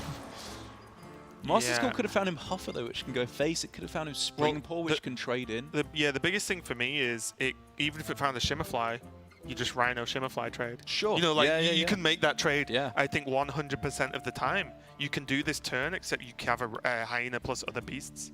Yeah, I think that probably would have been slightly better. I mean, obviously, you know, Staz has moonwalked straight into a Blizzard here, which is going to hurt, and that's just unfortunate, but a lot of Mage discovered spells are AoE, so I guess it's not super unlikely it's cleared with the amount he's discovered. It's still not over, though. It's still not over. Alutemu can go ping Arcane Missiles, which does not set up lethal. It also does not activate the Rat Trap, which he obviously has to be afraid of. I guess he could go ping Magic Trick if he doesn't care about it. Yeah, I think Magic Trick just to see first. I guess. I think getting the missiles while there's not minions in play is valid. He's doing it in this order because he might actually, do that and gain more damage. Yes. Wait, is he going to ping the 5-1 anyway? Oh, I guess that doesn't matter then. I thought he might have gone for, can he double Huffer? Oh. If he gets double Huffer... He's got 1 Huffer left. Oh! He had 2 Huffers left, right? Because he... Oh, sorry. Yes, you're right. Oh. It's always the dub Huff.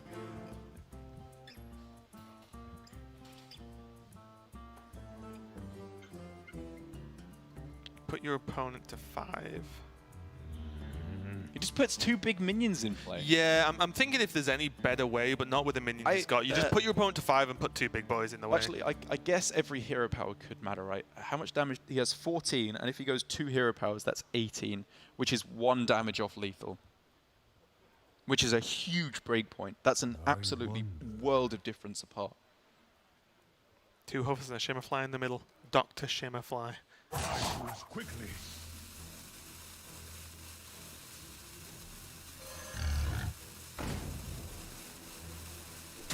Could go wider with the Hyena and make it so that if the highest threat minion's killed, the Hyena gets buffed and then kind of makes up some damage that the Huffer loses. But I think overall this is just powerful. Sometimes in Hearthstone you just do the thing that's really powerful and don't overthink it. Oh, oh my god, that's the absolute god draw for Alutemu. This turn, I mean, just watch, like, the power of creation. Do you just evocate to draw another card? I mean, well, he gets another card to the right of it first anyway. Oh, you're right. I like the magic trick because it gives him an ability to get another card on the right-hand side that's not Conjurer's Calling, which is the worst card he can possibly draw. So, let's go. Cinderstorm for lethal? I guess Tome. Oh yeah. Oh, Cinderstorm's You can't risky. ping as well, though. That's the problem. And it would have already activated the rat, which is another card he does not want to see. This is so close. It's got to be Tome. It's always Tome. Conjure, since that Conjure knows Huffers into bad 3-drops. No. Kappa. Yes, I like this. Funnily enough, He's got to move quick, though. Gotta go fast. Tome to Flame strike a not little enough. off. Not enough. AI, that's an insta I slam. thought that was Frost. Giant. Okay. He's just got to do Conjurers. something. He's just got to find the. He's got to find the Frost Nova or Conjurers calling the not, giant. It's not enough, right? Oh! I lied. Wait. Oh, He's he alive. needs something. He needs something. Headhunters, does that help? That's it. Is it? That's game. Oh yeah. He's yeah, alive. That's He's game, alive yeah. at 2. He can tank. Oh, he can tank the hit. He can still get this, which obviously helps massively. Okay, no, it doesn't.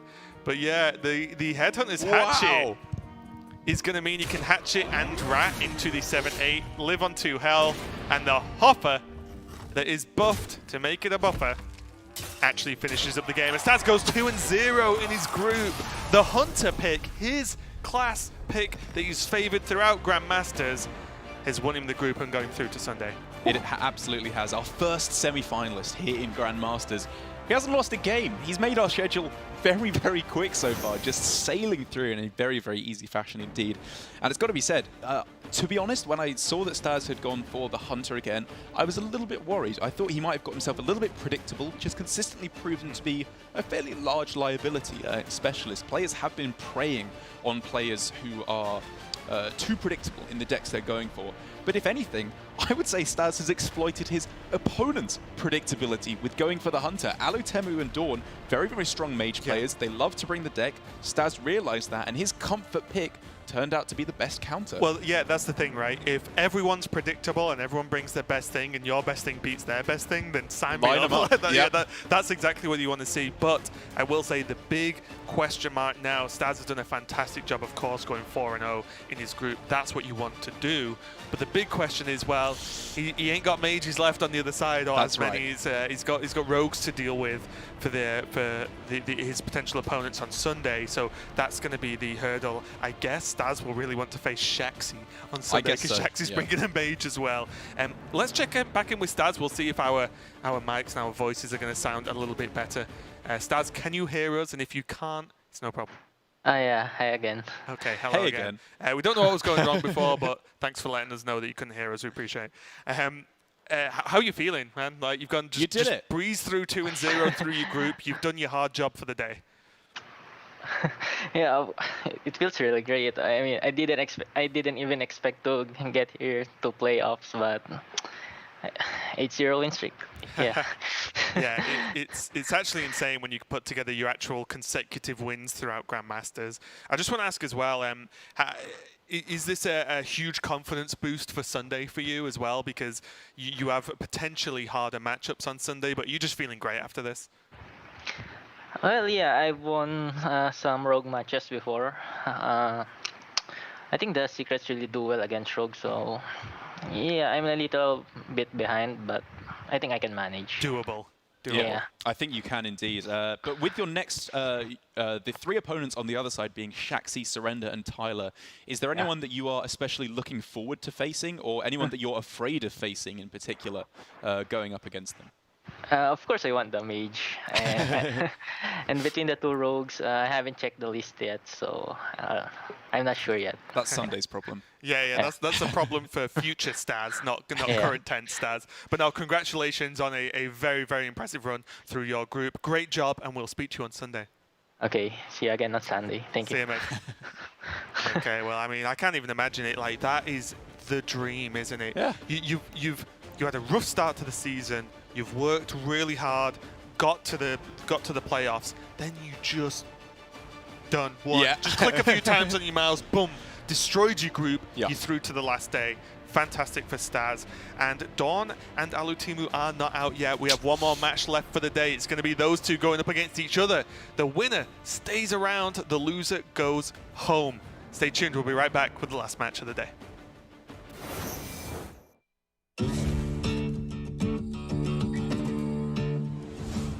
Welcome, recruits. I'm Alec Dawson, and today I'm here to teach you what it takes to be part of the League of Explorers. We need all the help we can get, because it's time to save Old Doom. First things first. Being an explorer can be dangerous. The League of Evil has already stolen Dalaran, but now they're unleashing plagues in Old Doom, and they keep shuffling bombs into our decks. Luckily, Old Doom is stocked with ancient treasures that may give us a chance. We've already sent some of our best explorers to retrieve these powerful artifacts, but we need you to go out into the field too. Here's your quest: raid the Sky Temple. That may seem like a lot of spells, but you'll get there faster than you think. Once we complete our quest, we'll get the hero power Ascendant Scroll, which adds a mage spell to our hand and reduces the cost by 2. Ascendant Scroll allows us to load up on cheap spells for cards like Archmage and Tinnitus. Because if there's a way to defeat evil, it's fireballs to the face. Make no mistake though, the League of Evil has been leveling up too. Evil was powerful in Dalaran, but now they discovered something even more nefarious: teamwork. Here's Weaponized Wasp, one of Hagatha's new secret weapons. The laser on its head, courtesy of Blastmaster Boo. Weaponized Wasp plays well in aggressive lackey decks that look to take forward control early. In Saviors of Old Doom, expect to see lackey build-arounds in Shaman and Warlock. But don't worry, we also have a secret weapon. Bees! No, really, one of our junior explorers found a bee-controlling device deep in Kartut's tomb. It took us a few days to decipher the instructions, but it's quite the powerful tool. Here they come now, it's bees! A new druid spell. This efficient removal spell excels in token-based druid decks. Need some extra pings for Night Juggler? Bees! Need some extra bodies for Soul of the Forest? Bees! Need anything at all? Bees! All right, that's all we have for today, Explorer. We've got one more training session to go before you'll be ready for the dangers of the desert. So sit tight, and I'll see you out there in Saviors of Old Doom.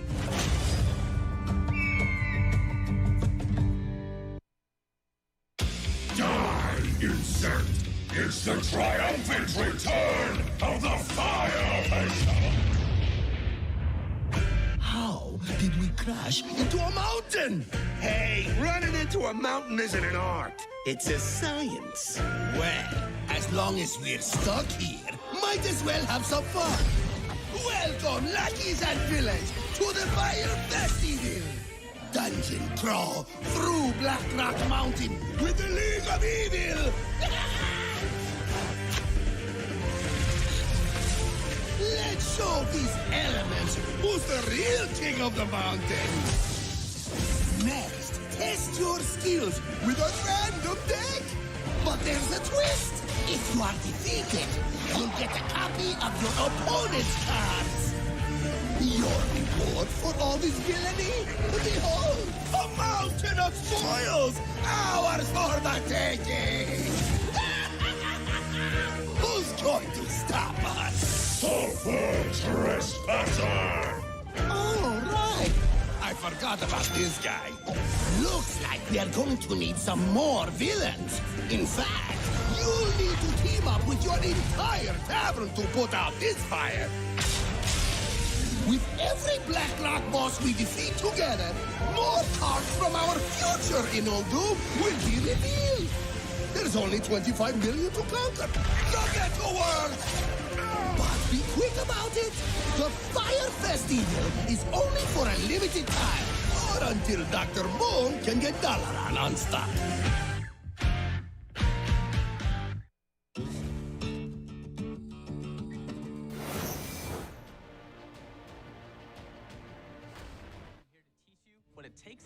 No, go away. It's our time now. We are back with some more Grandmasters playoffs here. this weekend here in the Asia Pacific region. We've got the final match of the day is going to be some bite-sized Hearthstone. It's going to be Alutimu versus Dawn. And we'll give you an update on the bracket so you can get to grips with how it's worked. Take us through it, Derek. Yes, so with Alutemu being our first place seed, he got a bye in round 1, which is why he went up against Staz, the winner of Staz versus Dawn. Staz defeating Alutemu is now secured his spot in the semi-finals. As you can see, the other crowned position there at the bottom is the other spot in the semi-finals between Alutemu and Dawn. So ignoring all the stuff that's come before it, most simply of all, whichever player goes to the semi-finals and whichever player loses is out. Yes, and this will also impact the bracket on Sunday because of seeding is involved as well. The winner will face the second place, the second place of the other group will face the winner of this group. So it makes it a little bit easier. So on paper, Staz is favoured or against a player with a worse score on Sunday. But this is the match we've got coming up. Those are the players, and look at those scores as well. Just overall 10-4 for Alutimu in his division, and Dawn 9-5. And also just a note as well, the second player in each group is from opposite divisions. So Dawn going up against Alutimu is a Division A versus Division B. Yes, which is interesting. I'm not exactly sure what I would put as the higher caliber group, although I think if we put a gun to my head and forced me to answer, I think I'd say Division A was a slightly higher caliber of player, at least a higher caliber of play, rather than their overall ability, how they've been piloting their decks so far in Grandmasters. I think we've seen in Division B, there was a couple of slip-ups along the way, a couple of deck choices I didn't quite agree with along the way as well, whereas Division A, Alutemu in particular, Surrender as well, just been playing some lights out. And also Hearthstone. Tom was in Division A too, so when you start to look at all these names, you're like, well, that just has to be maybe a little bit more stacked. Just a little bit. But let's take a look at the deck list just to remind you guys that may have been joining us. It's going to be a mage versus mage matchup. And I believe the decks are the same, except for one card choice, which is the Snip Snap in Dawn's list versus the Frostbolt in Alutimu's. I believe you are correct. I think we're kind of getting to that point in Mage where it's just becoming more and more secure, because the interesting thing was there was obviously, in the lower cost section, it was pretty much secured all the cards you put in, like all the cheap spells you had to put in, the Mana Cyclone, Conjurer's Calling, Arcane Intellect, all that stuff. The top end was a little bit more flexible, but I think the introduction of Luna's Pocket Galaxy has kind of solidified that a little bit more. We're still seeing some players, drop one Sea Giant, drop one Archmage Antonidas, but the lists that we saw last week that I really didn't like were the ones that cut Ziliax in particular. I think, Ziliax, there's a reason why that it's such a disgustingly powerful card in its own right, but it also just fills a very specific weakness of Mage at the moment, which is you can set up these huge taunts, but there's quite a lot of decks at the moment that have over-the-top damage. Of course, I'm talking about Hunter with its kill commands, and it's got in there Rogue with Spirit of the Shark and Life Shrinkers and Eviscerates that are sometimes in there, Kobold lackeys that are generated, and even Warrior with bombs that can be drawn from the deck. Like a little bit of extra, exactly, a bit of extra healing goes a long way. Let's check out Alutimu's, and you can pretty much just see that the card jump from the Snip Snap throws it over to a Frostbolt. So yes, more or less the same list. Funnily enough, a Frostbolt doesn't beat a Snip Snap one-on-one because its little brothers help it out afterwards. But yeah, a very similar list, two very, very strong players, and this now is tournament life on the line. Absolutely. Staz is qualified through in the group. Whoever wins out of this will stay alive and fight on Sunday once we've worked out Group B, which is going to be tomorrow. Group tomorrow is just going to be the same as today, but with the Group B, and then we'll have Sunday to decide who makes it to the global finals. And there can only be one, at least this season. That's right. One player from each region will be qualifying through, and then again in Season 2 to be joined by 2 Chinese players as well to get on 8 for the global finals at BlizzCon, as was recently announced. Yep, and these players look like they are getting ready, and because there's only 3 of them, it's not like they have to wait long for matches, whichever way you cut it, right? Especially when they're 2-0s like they've been so far. They've just been hanging around watching and seeing what is going on. Let's get straight into it. Dawn versus Alutimu. And this will be a bit of a big deal how this group shakes out as well, because I know the Korean players are a very proud group, and it actually upsets them when they don't have a player at the World Championships of past. Yeah. I think it's happened like, what, once or something where we've not had a Korean? Have they ever not had a Korean? I think there's been one at every Oh, it was last year. Oh, was it last year? Oh, was that the first one? Yeah, it was the first right. time. Because Definition didn't get in. Right. So it was like the first time that there's not been a Korean representative at the World Championship. So this is, again, going to be a big deal, not only for these players, but for the regions. Japan is a region that goes from strength to strength every single time we see them perform. Alutimu seems to be leading the way there. But Dawn, again, is like, well, there's Dawn and there's Surrender for this season. And if they can get someone in this season, it's just going to make them all feel better, because they normally just want someone in their region to do very well. We English players are exactly the same as well. We get very upset when one of our players doesn't get through to Worlds. Yeah, and then you've got a reason for why Sottle is the wings. Imagine that would be crazy, wouldn't it? If like we were actually good at Hearthstone. No, because that's what I'm saying. Like, oh, Korea just expect to have a player in the World Championships. What was our last? UK. Was it Green Sheep? Was that Green Sheep back in the day when he was like 12. Sorry, George, but you gotta step it up a bit, dare I say? Will someone do something? Ball Control has a chance, of course. Ball Control does have a chance, yes. Let's go into this game. Yes, in this particular game. Being upset about how bad we are at Hearthstone. Speaking of Korean players, Dawn does look a little bit upset going into this, because keeping the Luna in his starting hand on the play, I absolutely agree with. I think you have to find some way to scrabble back into the game when you are undeniably in the inferior position of being on the play rather than on the coin. But he's a little bit upset that he kind of has to kill the Apprentice on turn 2 there. Oh, on turn 3 even, sorry. It was an off-curve play, which makes it even more miserable. Also, side note, these two are really good at building their backdrops. Those are flawless. Yeah. Maybe that's helped them with their progression into the playoffs. There was a very interesting play there on that turn, though, for Dawn, because you and I have talked about how we like saving Conjurer's Calling for after Luna's Pocket Galaxy. You mean Arcane Intellect? Arcane Intellect, sorry, yes. Arcane Intellect for after Luna's Pocket Galaxy. It's a Galaxy off. Dawn did not do that. Dawn just threw down the Arcane Intellect. He did have Luna in hand, which is obviously very, very powerful after Luna's Pocket Galaxy comes down. But it's interesting that he valued the not just slamming the Luna instead, which I think was a very, very valid line of play. It was, and Alutimu could have played his Pocket Galaxy, but when you smell blood, you go for it, right? And this is going for it, and this could literally be the quickest 3 sets of Hearthstone I've ever cast in what I would say now is a fairly lengthy career for myself. Small pat on the back, but this has been... This is it. Yeah, this is exceptionally this is fast. end of the road for Old Raven. It's just too fast. I'm too old to keep up with these young kids and their fast Hearthstone play. I mean, honestly, so am I. I am partial to a slightly slower played series of Hearthstone. Move me over to the American region. I heard those guys play slow. Yes, yeah. Well, somewhere in the middle, I think. Europe, shall we say, geographically and play style in the middle. I guess if you go the other way, not really, I was going to say, if you go the long way around, yeah. If the Earth was a sphere, then it would be. I have heard now and again that people think it's flat, which maybe makes things easier. Should we not get into that right now? Humans. So double Sorcerer's Apprentice, though, although Alutimu is putting forward, an insane amount of pressure, this is one of those turns that can actually continue the game. Yeah. Yes. That's the biggest thing for Dawn. It might not necessarily win him the game, but it will make him not dead. Right, and the thing to remember is that Dawn has played Luna's Pocket Galaxy, and he has Luna in hand.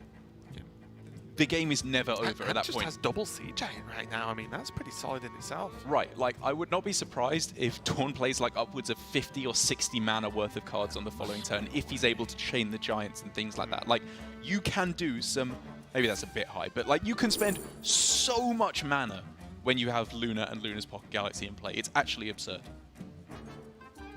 The biggest problem I see now is Alutimu can't kill the Apprentices, right? Or can't kill both? Explosion, ping. Well, he could technically. He could go explosion, ping, trade the Grave Horror. Which I think he has to. Don't feel good. I'll tell you that for free. I think he might have to. Because with Galaxy played, what if he? I would be terrified of Apprentices sticking. Terrified.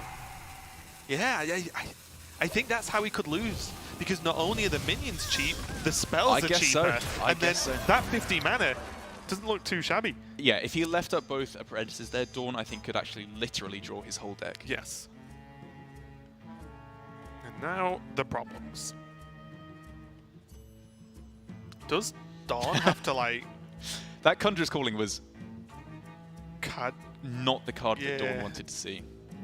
Wonder whether he had to like Khadgar's Conjurers or something really silly. Even hit, like, it would gonna have to Luna just be Conjurers taunts. To... Silverback Patriarch to the rescue. Behold the tools of creation. End of the road. Yeah. So what are we looking at now in terms of damage? Dawn is not dead, technically. Even Can do Banana the 19. Foon does not get there, yeah. But it's the Nova, right? Yeah. Because what Alutimu can do now is he kills the monkey, and then the Nova locks Dawn of even really making a board. Oh, that's true. You Yeah. just can't make enough of a board to do anything, right? He can. It's not bad though, right? He can go double Sea Giant probably, unless Alutemu, because if Alutemu plays around the Sea Giant by clearing the board, he makes the Giant more expensive, but he makes more board space, which is good for Dawn in its own way. And so for Dawn, if he's able to go Frost Nova, double Giant, and then he's able to generate another Frost Nova next turn, you know, maybe he's in a situation where he can get this done with just a load of Smork damage. Maybe. Yeah, the team's choosing to just play the Giant instead. Because Alutemu has to kill the Luna this turn. Does he? Yes. I guess. How does he ever leave that Luna alive? You just aimed the Giant in face. Okay, I guess that's how he did. Yeah, I mean, you asked and I answered. Okay, he could lose the game by hitting Escape Concede right now. He won't. But how does he do it? But why? So it's double Sea Giant into Sea Giant Nova. Sea Giant Nova, yeah. I wonder if... Oh no, never mind. Ignore me, I'm being silly. Yeah, this looks pretty solid. Just preemptively trade in. I mean, finding the second Frost Nova there is pretty nutso for Dawn. I think... Oh, he did... What were you looking at? Trade? Yeah. Because it gives him more space if a Nova comes down.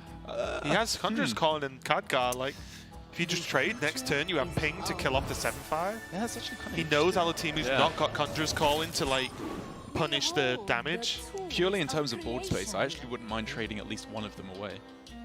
Yeah, or maybe both of them even, because he's played both Sea Giants, right? So having more minions in play is only bad for him. Aside from actually having the minions in play. Khadgar Conjure Nova next turn. Yes. Whereas now a Nova would track him, basically. And he puts the Grave Horror to 1. Next turn you just ping it off. Nova, push, go. I thought that was a sell. Yeah, I agree, actually, I agree. Because he knows Alutimu doesn't have a or is very, very, very unlikely to have a Conjurer's Calling. Alutemu here now wondering how should he approach this in terms of freeing up board space for his opponent, because Frost Nova was obviously tempting there, but it doesn't draw a card, it costs more mana. I think I like holding onto it there, sorry. But there's not a great outcome for him with Dawn being able to go trade in all his stuff, and as you said, Khadgar Conjurer's Calling Frost Nova. Dawn now showing us his modern art version. Yeah, I know, he's jumped into an Aha music video. I would love that. Such a great video. It's a good video.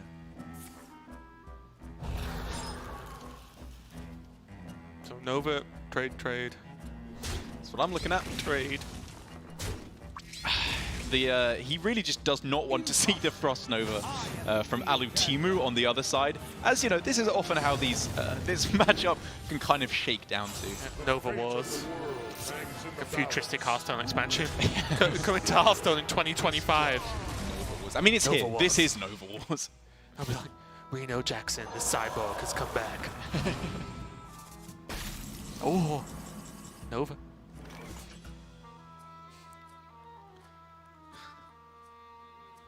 This matchup is very funny when everyone draws freeze. Yeah, and they have it big can get a boards little like bit this. degenerate, yeah.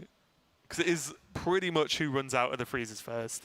Oh, that Frost Nova off Yeah, that's Cyclone what I mean, was yeah. so ridiculous. Observe and reflect. So how can Alutimu lock out this game? He can he can draw Antonidas, right? That's the best thing he can do on this turn, I think. So how does he do that? Because he obviously has to keep board space open. So does he just play Arcane Intellect this turn? Wait. He doesn't have to keep board space open, right? Because he can ping off the 7. He can like potentially kill off his own minions. Okay. That's true. He needs to keep mana available for Frost Nova though, but he still has that because this costs 0. Right? Yeah. Behold the tools of creation. He needs to worry about overdraw now. So splitting Vape, image, I think.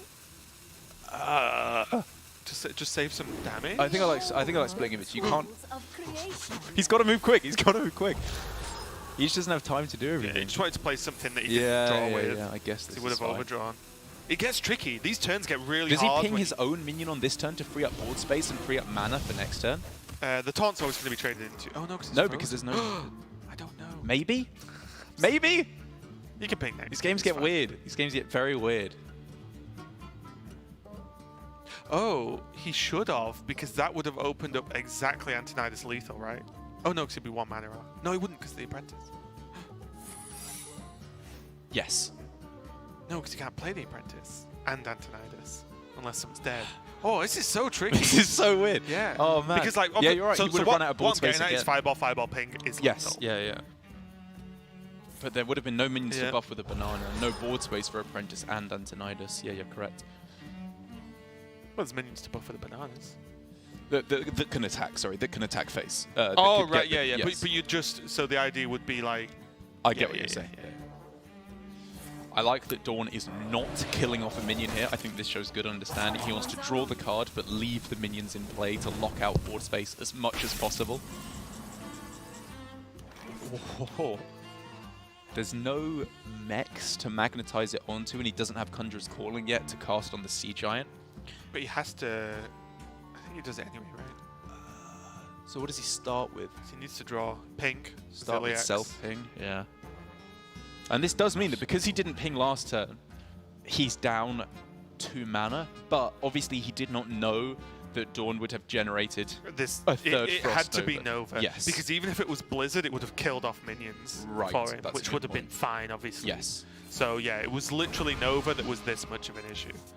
Oh. Ooh. Nova Wars! Yep. Those were the sounds of Nova warring. Behold the Oh, this is so Okay, silly. well, 0 mana draw a card, seems good. Yeah, I guess. I did These wonder players are just playing too slow. They're just like in these Luna turns, you just vomit cards onto the board and good stuff happens. Playing optimally is not optimal. Surely you never buffed that out of range. Oh. Wow. He does not want board space at all.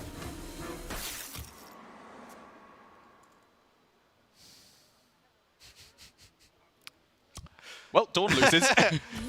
Ping pass! Okay, so Alutimu takes the game, but that did get very tricky, and maybe we're wrong, but I feel like It's been pinging known to for happen. board space should have been a thing. I think at the end there, was it possible that by buffing his own 1 health Grave Horror, he played around ping plus double Ray of Frost to prevent lethal? Maybe, yeah. Maybe. I mean, he had the bananas, I think, so it was lethal anyway. Yeah, I was wondering whether it was along the lines of ping the giant, Or ping Ziliax. banana, Yeah. and then just trade for the extra heal, and then it's a bigger minion that can't be killed that easily. I don't know. That was a weird game, as those games that stay even in that matchup do get strange because it is down to freezing because the board is yes. so it's so board focused. But if Antonidas was not in the bottom 4 cards or whatever for Alutimu, then I think he would have got there very, very quickly. Antonidas 1 mana, we saw the Sorcerer's Apprentice, but Antonidas, banana, game. That would literally would have ended the game right there and then. So Alutimu, I think, although got ahead with the freezes just about and won the game, I think it was reasonably fair because he drew very deep in his deck and still didn't get the Antonidas. He did. And I think his play was on the money of going for double Conjurer's Calling on turn 5. Very likely locks him out with a win unless we see something disgustingly powerful from Dawn, which, to be fair, we did. Dawn's plays were incredibly strong and very nearly got him back into the game. If Dawn's second Frost Nova had been at the bottom of the deck, could have been just games. You don't often come back from a giant into into Conjurer's Conjurers Not often. when you have nothing, Yeah. but then just getting double Apprentice and the freezes just really just make the game such a weird puzzle to unlock. But let's talk about these deck lists, because I don't know about you, but nothing's screaming at me. Yeah, I'm not I think sensing it's a just switch. going to be a primary keep again.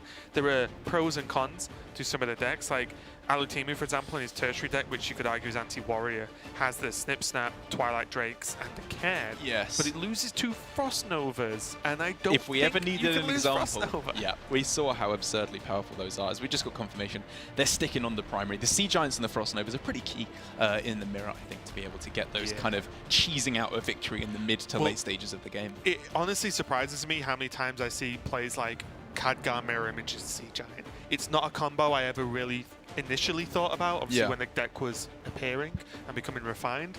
But the first time I did it, I was like, oh, this is sick.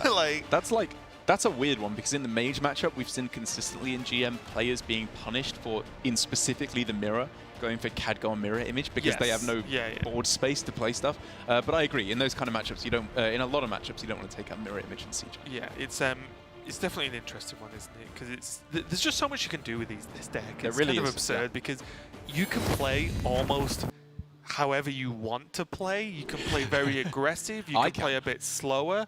You know, you can do weird things in one way and weird things with another. You go off with Lunas, or you can be a bit more restricted. I don't know. The deck's nuts. And anyone who's not tried it yet, if you can build this deck, just build it and try it. It's so great.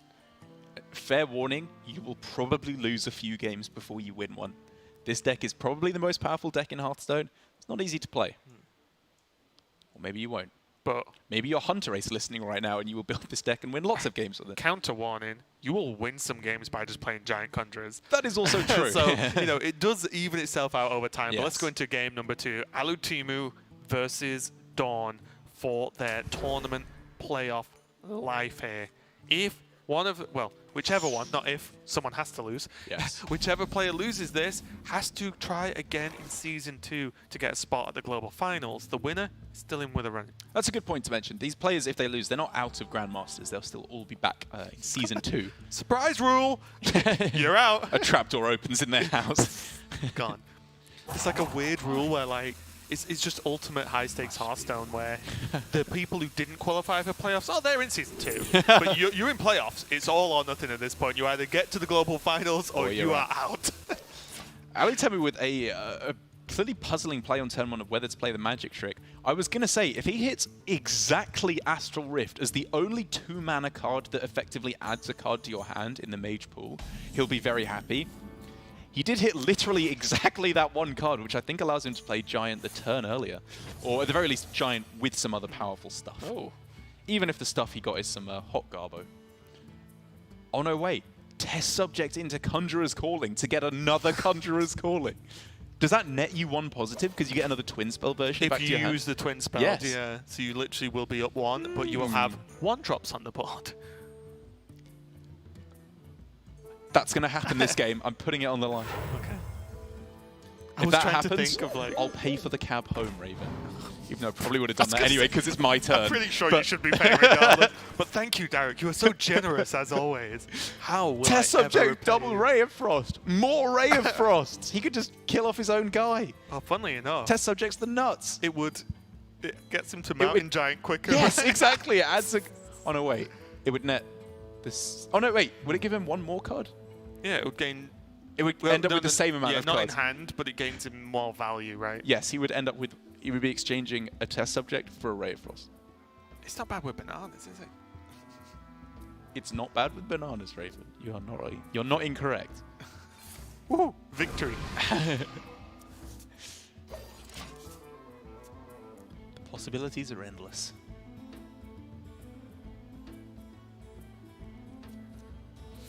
However, for Dawn on the other side, things are starting to heat up rapidly as well. Alutemu's messing around with all these tricksy little plays he could go for with Test Subjects and all that stuff. Dawn's getting closer and closer to a Giant evocation nonsense turn, but he doesn't have the Conjurer's Calling, so he's actually not quite there. And Alutemu has the first Giant. Yeah, this is the biggest thing. You know, oh, I can do this, I've got these cards drawing this and that. Yeah. Our team has just played a Giant and Dawn can't really deal with it. He doesn't even have a freeze, does he? He does not. He can't even freeze. Magic Trick obviously is fairly likely to find him one in either Frost Nova Snap Freeze or Ray of Frost or That's his Frostbolt whole even. turn, he doesn't get to play a giant. Yes, he would not be happy about that. I mean, if he finds Ray of Frost, you go Evocation Giant Ray of Frost. Oh. Well, okay. Sold. Yep, seems good to me. To the guy on the top of the screen. Timu also has freeze, but also does not have Conjurer's Calling, so it's going to be a bit of a weird game. It feels like handlock right now. Yeah, it does a little bit. But with added potassium.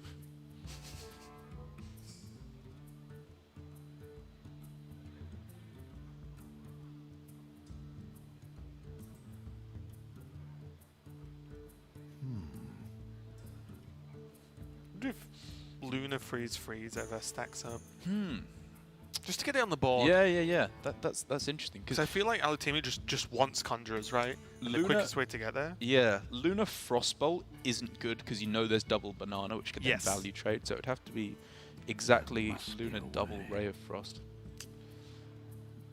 Ray of Frost's a really good card. And you have no guarantee that sticking to Luna will even be good. But I like the thinking. Because the potential is very high. Yeah, it's likely to be at least okay because of the cards that have been drawn so far. Yes.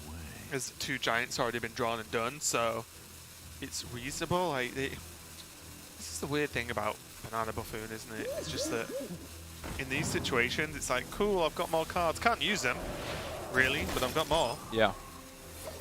Go do this to force a potential ping out of Dawn to lower this giant back to 8 health, which is much more tradable.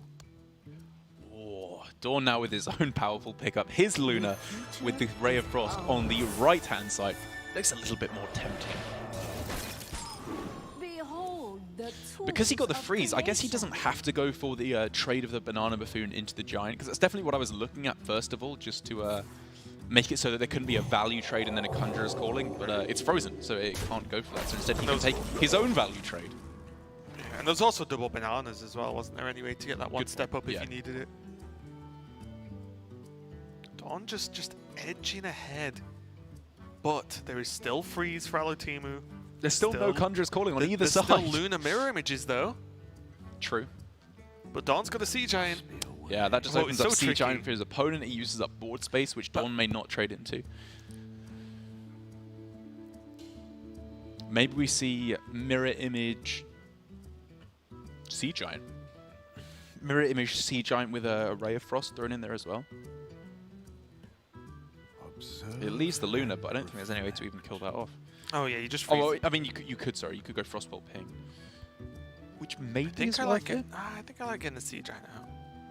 Because then if you freeze the Giant, it means that you were like 2 big guys ahead, and you can attack quicker, which means even if Dawn Conjurer's Call-ins, your guys can probably trade in. Value because trade, there's the banana, and you get value trades next turn. Good I point. think I like that overall. I think that's actually a really good play. Like, this is the most likely to be a game-winning turn, and in a matchup as Knife Edge is the mirror, if like the second one person gets to attack, it's a problem, right?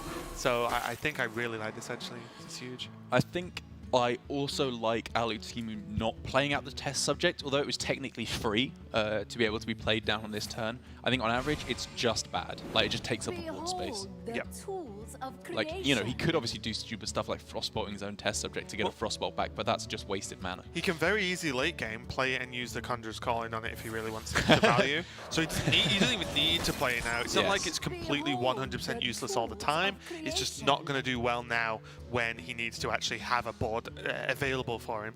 I very much hope that we get to see that with the Conjurer's Calling test subject. Now Conjurer's Calling for Dawn though. But that's the issue, right? Conjurers and you could get traded into. He does have the freezes, which the amount of freezes this deck can run. The mirror obviously makes it feel worse. Yeah. But it's kind of nuts. Ray of Frost, top 3 card prediction from Mr. Raven over here. Really? When the cards were announced, top 3. Wow. I think. No, it definitely was. I think I was completely bad with the others. Yeah, your top 3s are often a little funky, but that's you pretty on the money. A bit different, right? Yeah, fair enough. Well, funnily enough, I had Sunreaper Spy, which I thought was the least funky one. Oh, really? As your Yeah. number one? Yeah. What else did I pick? I can't remember the other one. Probably Hunter card, knowing me.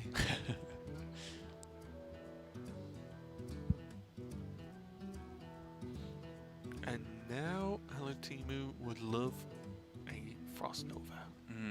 Deep breath for Dawn there. I mean, if he loses this game, he's out, so a lot of pressure, a lot of stakes on the line here.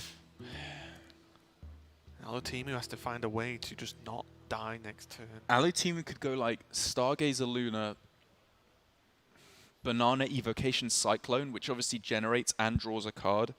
Generates 2 cards, sorry, and draws a card, which gets him closer to Frost Nova, which could still be played. I've got a question for you. He has to do that, Yeah. right? Does he have 3 mana after that available? Yes. Then he does it. He does. Yeah. He has 'Cause exactly. He has I think exactly that's 3 mana. exactly, you're right, what he needs to do now. He needs to just delay the game and hope that Dawn does not have a counter freeze. And again, he's got to move quick. We've been seeing this from Alutemu, where he has these complicated turns. He's going to draw a lot of stuff. Ooh, And he plays them real slow. I'm getting scared for him now. Can he can't do it anymore, right? Oh. This is effectively giving up. Yeah, I think he's broken it. Yeah. A little bit of flustering from Alutimu. Not seen this from him since, I think, very early on in GM.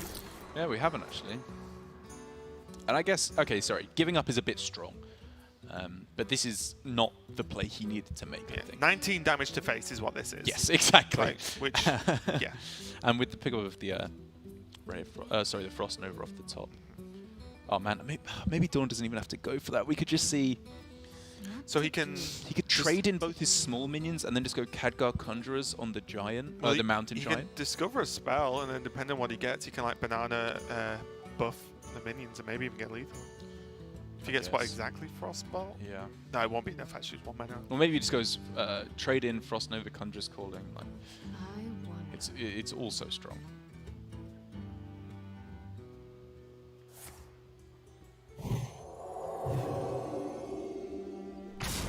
Value trade, which means it's probably going to be a Conjurers. Yeah, that's definitely good. Looks like it's gearing up. Might This seems be good. concede. This seems good. What Alutimu needs to draw exactly Nova. Yep. And then even if he Novas, he's got no other thing to do that turn outside the Luna. Yeah. So Luna's Pocket Galaxy is the best thing he can get in the next couple turns. Like if he is able to Frost Nova this turn and draws Luna's Pocket Galaxy plus Frost Nova on the following turn, because he draws 2 cards from Luna this turn, maybe he has a chance. But I think even then, that's probably impossible. The future is Alutimu going to go for it. He can discover a Nova. Nope. That ain't it. Behold the He drew it, though. tools Okay. of creation. Needs to worry about if he wants to go for Evocation Cyclone that he doesn't overdraw. Behold You just play a the banana, right? tools of creation. Oh yeah, you can play out the test subject. It's just dumping a card at this point. So wait, if he goes Evocation Cyclone, that's 3 cards he will draw. He's at 9 cards at the moment, so he wouldn't actually overdraw. Does he even have to do it this turn? No. But will it be better next turn? If he saves the bananas, he Guess can so. I go guess so. Yeah, Apprentice, yeah. banana, Evocation. Like. Yes, okay, fair enough. I think because he couldn't play the Apprentice, it's worth keeping hold of. No matter what it is, it's very, very slim margins, Indy. Frostbolt ping potentially just to kill off the Luna. That seems good to me. And just say, nope, you're not digging yourself out of this situation. Nope. Behold the tools Just 2 of Lunas on the board. creation. Be quiet. How many tools of creation are there? Or stop showing me the same one. Over and over again. Is that your plea to both Lunas and to TJ? Just stop showing me the same tool over and over again. Here comes Bananas, and there is a Ziliax as well, but I don't even think the biggest Ziliax is going to help with this board. I think you are correct. It would have to be the kind of thing where you Conjurer's Calling a 10 mana minion to get one of the 2 mechs on 10 mana. You can see Dawn, he's like, oh god, I've been here before. I know how this ends. Especially as, okay, this test subject's pretty nutty, right? This gets him 3 more Bananas back to hand. Oh my. Okay. This is a lot of spells. This is reasonably a likely huge to amount get a of Nova. spells. This was cool. This was cool. I'm glad the test subject's got his moment of glory. This turn's so weird. I'm literally horizontal on the desk right now. I'm just like trying to look at this game at a different angle because these spells are about to blow my mind. Yep, he knows he needs the Nova. Boop. Or the Blizzard. Oh! 2 Novas, a Ray of Frost, an Ice Barrier, more card draw, and a Cone of Cold. This game's carrying on, Derek. We have a game of Hearthstone that is occurring as we speak. He can even Ray of Frost to kill off the Luna. I wondered if he... He should play the should Evocation. He should play the Evocation, right? I wonder whether he should have let the Luna live. Really? Well, like, no. If you freeze in his board, he never gets to play stuff anyway. Let him fatigue. I guess. Turn it into a fatigue matchup. Freeze the Luna. I think it's like if you don't want to draw with Luna, it's pretty easy to not to. I guess. Take all the fun out of it, Darren. And now, like, I don't really know what... Can Dawn afford to Conjurer's Call in this Apprentice? I wonder whether it was worth it. It's Doomsayer, that's pretty bad for him, right? Obviously, that's pretty fringe, but maybe it was? What if his board gets cleared, though, somehow? If it's like Blizzard into Flamestrike.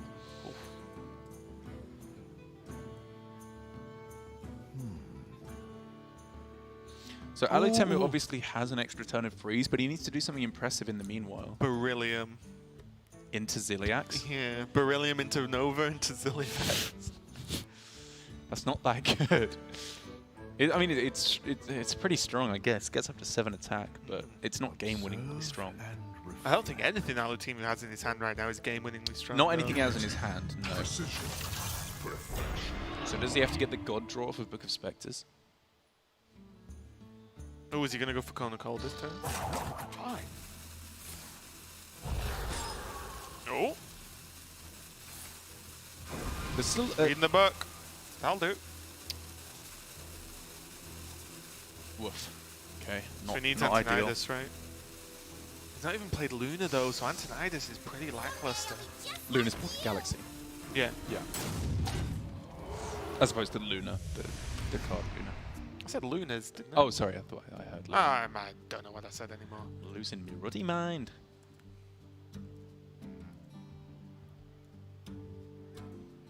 Already, I think this game is longer than the previous 2 series combined. Some more Hearthstone content out there for you guys. Yeah. So it has to be Antonidas this turn for Dawn. I think that's pretty clear. It's obviously sad that he can't fit in the Apprentice as well. No, but he can Nova. Yeah, it's still pretty good. And without your opponent having already played Antonidas, it's reasonably unlikely they can kill it. Yeah. Because Fireball ping does, there's no Fireball to ping with. I'm surprised in finale was Antonidas actually. He's afraid of Polymorph, right, or Snap Freeze. Conjurers with a Khadgar and a Ziliax in play. Yeah, we're just saying card names now. That's a thing. That exists. Goldshire Footman.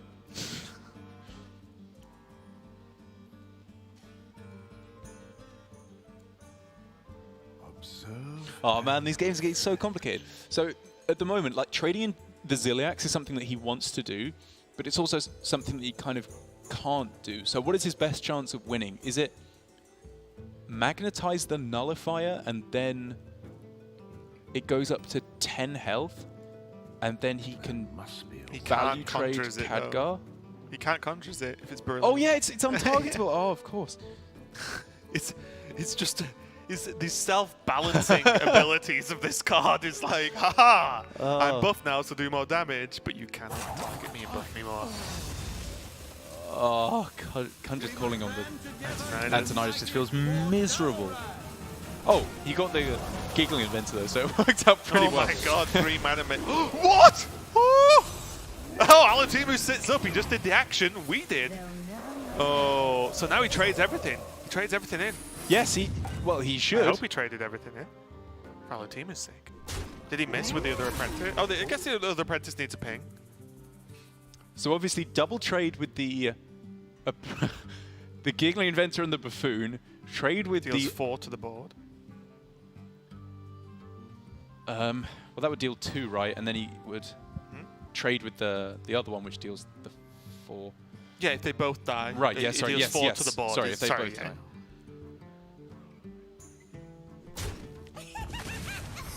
This And is 4 to so face, weird. bear in mind. With triple fireball in hand, 4 to face. Not insignificant. There is, of course, the ice barrier, though, which obviously helps a little bit. Dawn also just tested for splitting image with that trade. Tested for counter spell now. He did. Yeah, he's getting a pretty good idea of what this is now. Till he attacks face, he won't know it's not vape. Oh, imagine if it was splitting image. 6 to board. That would be insane. Starting to think up of a new deck. Oh wait, no, with Khadgar it would be 8 to the board because it would summon 2 of them. Just wipes the 4. that would have been so sick. Oh. And now the knowledge is there for Dawn. He still can play just a fresh Mountain Giant. Yeah. Still triple fireball in hand. I mean, he's still in such a good spot now. I'd love to see the Apprentice maybe come down here. So he can triple fireball next turn. Wouldn't he rather ping off the Apprentice? I guess nothing can really go wrong with Luna already being played. And unless there's another Nova, this might be the Last final wave nail in the coffin. Is the best thing he can do. It's terrible, but clears off some of the water, please. Ping gives him an extra shot and an extra spell, and mainly, I guess, an extra Nova right now. 2. Well, those aren't bad. He's to be just fair. dead. Yes. He knows there's triple He is fireball just in dead. hand. Oh, that's twin spell, so hang on.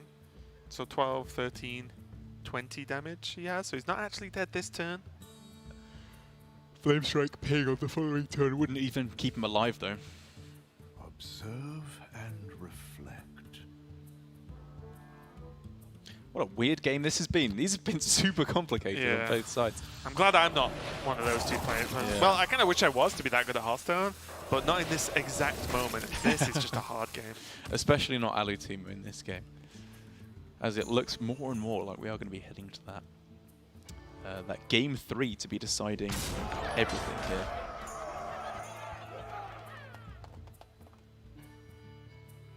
Yep. Looks like it's going to get there. Might not be right now, but it's pretty close, because Alutimu will know there's also just the other fireball in hand. Yes. Dawn can fireball ping next turn for 13. That's why he's going for the Conjurers right now. He's basically just going to heal up and put more pressure on Alutimu. And without a Nova, and even with the Nova, to be honest, he can't Nova and do something else. And it's a big issue. Look at what this looks like if a Luna's Pocket Galaxy was active and live. Yeah. That Antonidas with made the maybe a difference. Nova would have been a huge difference. And Alutimu could have put some pressure on, but Dawn evens the series up 1-1. He's going to continue for a spot, or to fight for a spot in playoffs. The next game left is all we've got for the rest of the day, so make sure you stick around for this one, because it's going to be pretty good. Alutimu versus Dawn is going to continue here, and I think both players are going to stick on the same deck. Yes, I think it's very, very likely, but neither of the decks are well equipped to deal with the Mage at all. I mean, if there's one thing we've seen so far in this series, it's that freezers are pretty good in the Mage mirror. Yeah, and it's kind of a weird dance you have to do, because on one hand you could think, oh well, do you just hard mulligan for Luna's Pocket Galaxy, try and get Antonidas and win that way, because freeze something doesn't to matter, consider, right? yeah. But the problem is, if you do that, it makes your early game weaker, and your opponent could just make giants, and if you don't have freeze, you die. So it's very much early game's good, and going into giants is a general way to win. If your opponent has freeze, then the game continues in weird ways. If they don't have freeze, you win.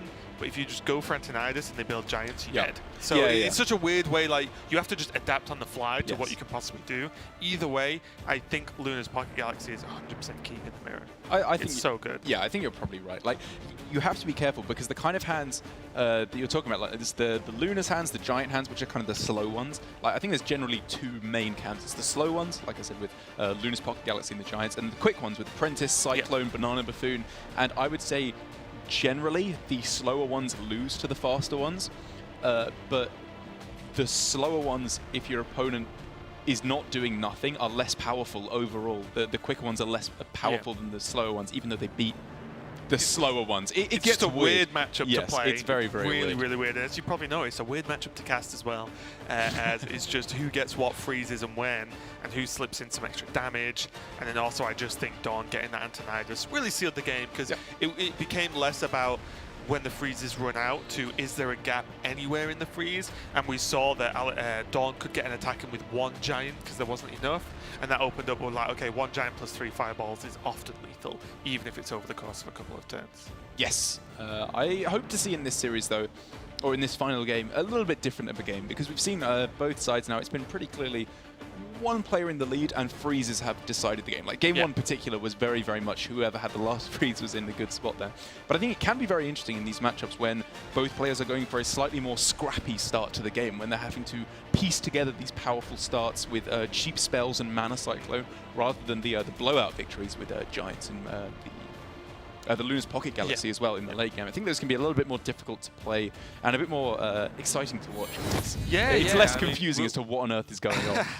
Yeah, exciting and easier for us to cast. Yes. Let's go into the last game of day number 1 of the Hearthstone Grandmasters playoffs. Everything on the line for these players. Dawn and Alutimu in the losers match for this group. The loser is knocked out. The winner will continue on to play on Sunday. Everything on the line. Mage mirror match. So I'll come down to this. It has indeed. Dawn going on the coin there, which is always something you like to see. Keeping the giant, I think there is debatable, because the rest of his hand is definitely screaming, I want Magic Trick, I want Elemental Evocation in particular.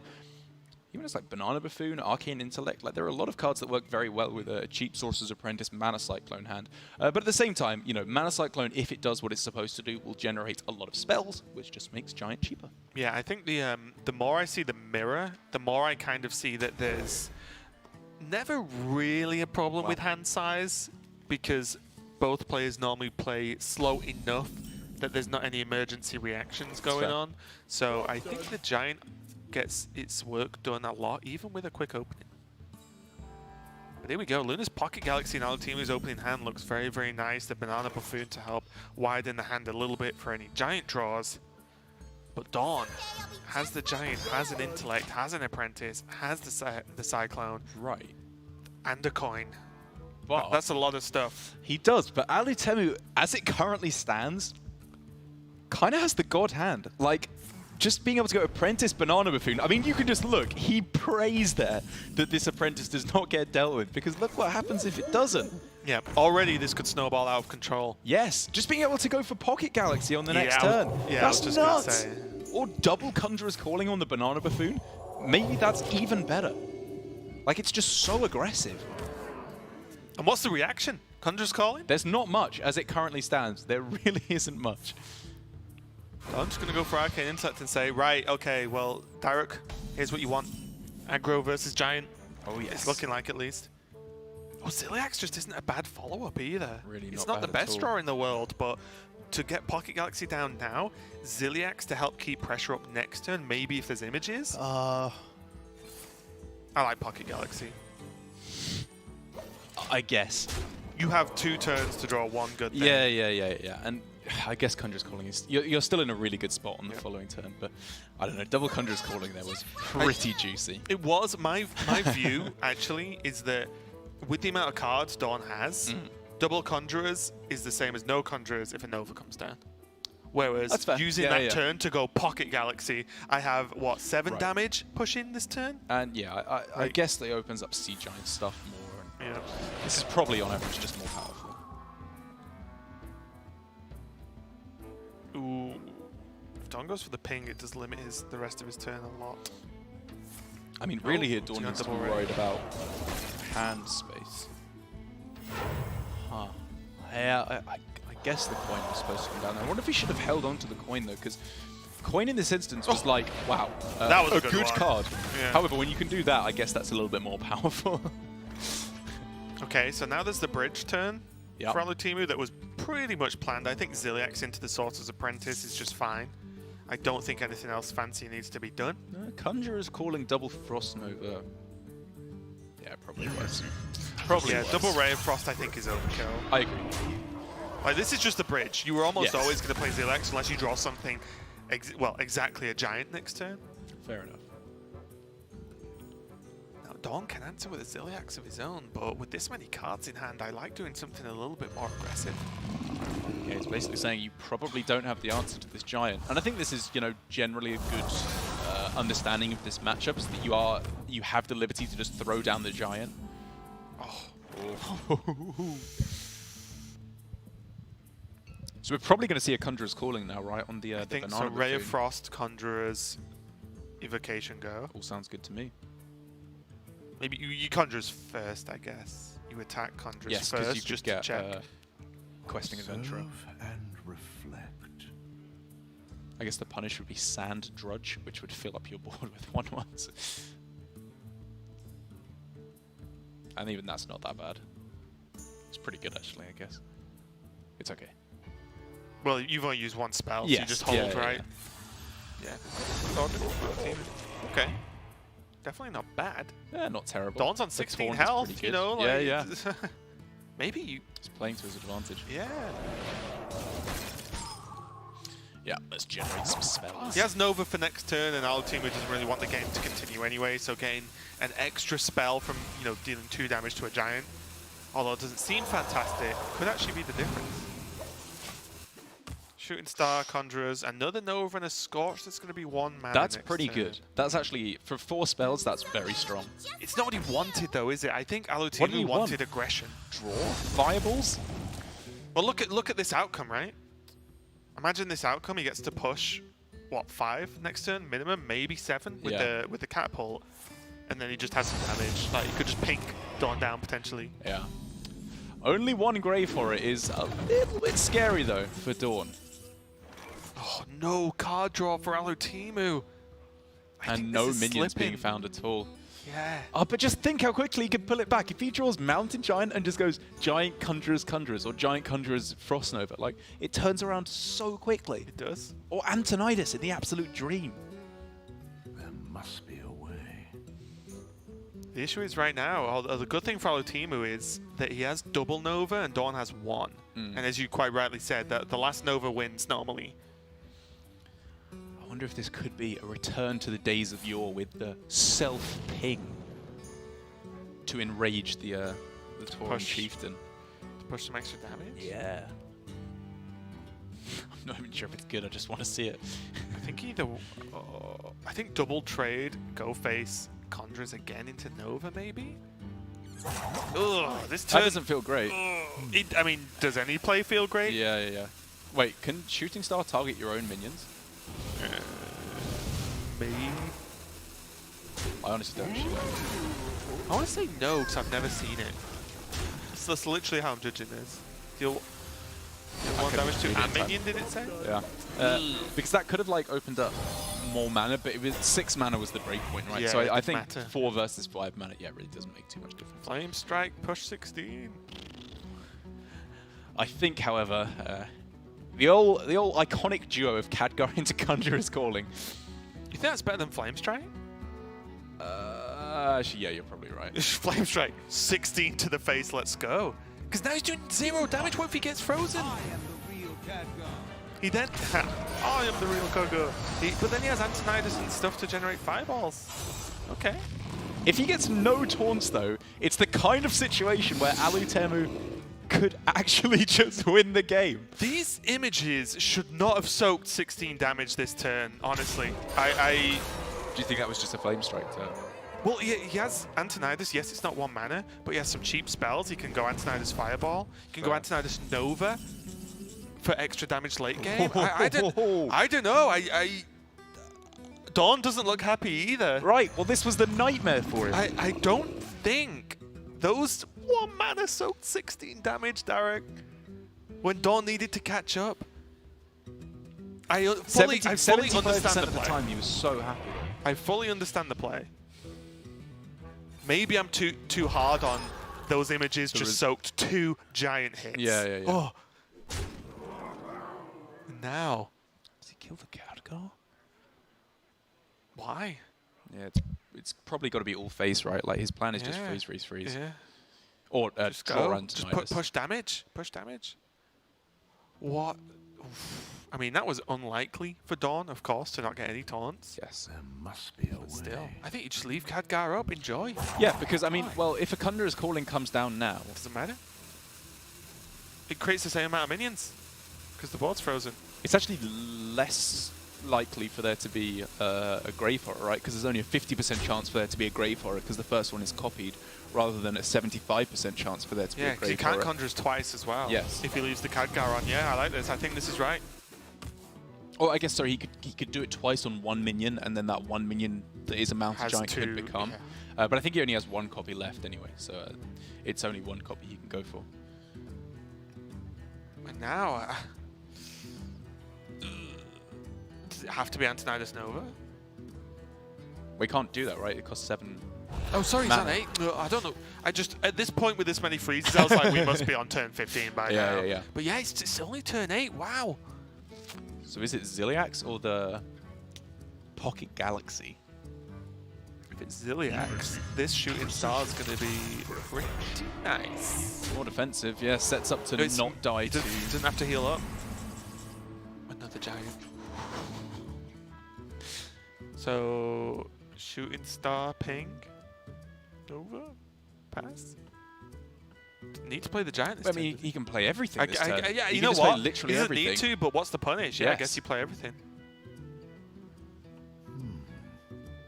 As long as he so. Novas and he sets up, and basically what the game is going to come down to now after that crazy turn was... Or, sorry, No, does he not shooting star ping because he wants to leave his opponent with a full board space? That's probably better, right? Just So he completely can do it board, next turn? board lock them. Yeah, because you can still kill it and then attack face on the following turn. Right, That's yeah. got to be better. Yep. Just so they can't play Luna or something Yeah. silly like that. I guess on 29 health with that many giants, though, you're going to punch through anything anyway, right? Exactly, Taunt-wise, exactly. So And again, you can still go shoot star ping next turn. You can just ping face this turn. Or just ping the Ziliax this turn, right? Actually, no, because then that opens up self ping. So it's probably just ping face this turn. I don't even think it matters. Oh, yeah, no, you're right, it matters. Yep. Huh? Yes, Yeah, I like yeah, the ping yeah, face. yeah. I like the ping face. I just think if something could go wrong, Well, the problem is it comes from this. Luna draw Nova. Right. I think he has a natural Nova left, doesn't he? Got to be I mean, honest, it's not sure. it's There's been incredibly too much impossible generated to. stuff. I want to say Dawn has a natural Nova left. I mean, it doesn't matter. He doesn't have Luna. He doesn't even have card draw. So does he have to just try and summon taunts?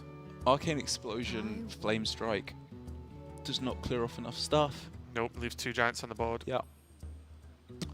Self-ping Conjurer's Calling is a 50% chance, I believe, for a... That's not enough, though, is it? He has 12 damage, even if both giants have to trade. Yeah. What to do? I What to do? think. I'm gonna say think. Dawn was so far in the lead. How did he possibly lose this? Time runs out on me. I mean, he hasn't lost it yet, but I'm struggling to see what he can even get. I want to say that he cannot do anything that like keeps him alive, even on board. I might be wrong because there's a lot of weird things, but to me, the mana restriction plus like Pocket Galaxy not having been played means he can't do anything crazy like that. He's just gonna go for that. Missed it anyway, and I believe just about Alutimu is going to go into Sunday's playoff and continue in this tournament. Just about. We do say goodbye to Dawn.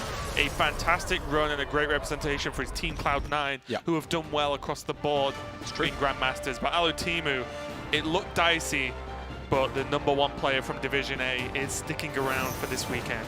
And just talk about mage dominance. That last game was the most unbelievable turnaround I think I've seen in a long time. Like, I mean, you saw Dawn's board. It was just 8-8, 8-8, 8-8, 8-8. There was nothing that could have been done by Alutimu, but perfect recognition of how he possibly came back in.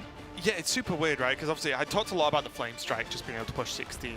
And that I'm not saying that's right. You would have to go back and ask people smarter than me. It'd probably just trace on that one to let us know. But my thought is, with so many, if you go that wide, being wide or being like short doesn't matter if the board's frozen, whereas pushing damage to face might matter in a world where you put Antonidas in your deck. So I don't know if that was correct or not, but it hurts when one mirror image soaked like 50% of your opponent's total health is insane value for Alutimu in that game. And, you know, to Dawn's credit, the reason why he got in such a bad position there was because he got no taunts off of that second Conjurer's Calling, which was a 25% chance, and off of the 2 previous Conjurer's Callings, he only got 1 taunt altogether. So only 1 taunt off of 3 Conjurer's Callings is pretty unlikely, of course, for that exact situation to happen. But if he had gone for the Flame Strike, he wouldn't have even had to take that 25% chance, because there would have been no minions on board to attack him. Even then, the fact that he so clearly represents counter-lethal on the following turn by going with the Khadgar Conjurer's Calling instead, I don't know. It's a super weird matchup when one person doesn't just get it and the other doesn't, right? Like, you know, if one person gets Giant earlier on and then they just Conjurers, there's no freeze, bang, bang, game over, great. You know, that's just a very straightforward game, right? But the second the game gets even, it's also just unlike many other matchups because it's so minion focused with freezes. Those 2 things being minion focused, you start talking about trades, right? You know, how can you trade? How can you gain tempo? How can you fight for the board? In this, it's just, well, you always have lethal represented on board. How do you stop that? Just if you can actually swing is the question. Which is why I think Antonidas seems so key to the game, to the matchup, and even more so, I think Pocket Galaxy is, yes, it's a bit of a dull turn the turn you play it, but the stupid things you can do, like Alutimu got to just play his hand out if he wanted. He had the 0 mana Giant, Conjurers, everything he wanted, and the second Antonidas is 1 mana.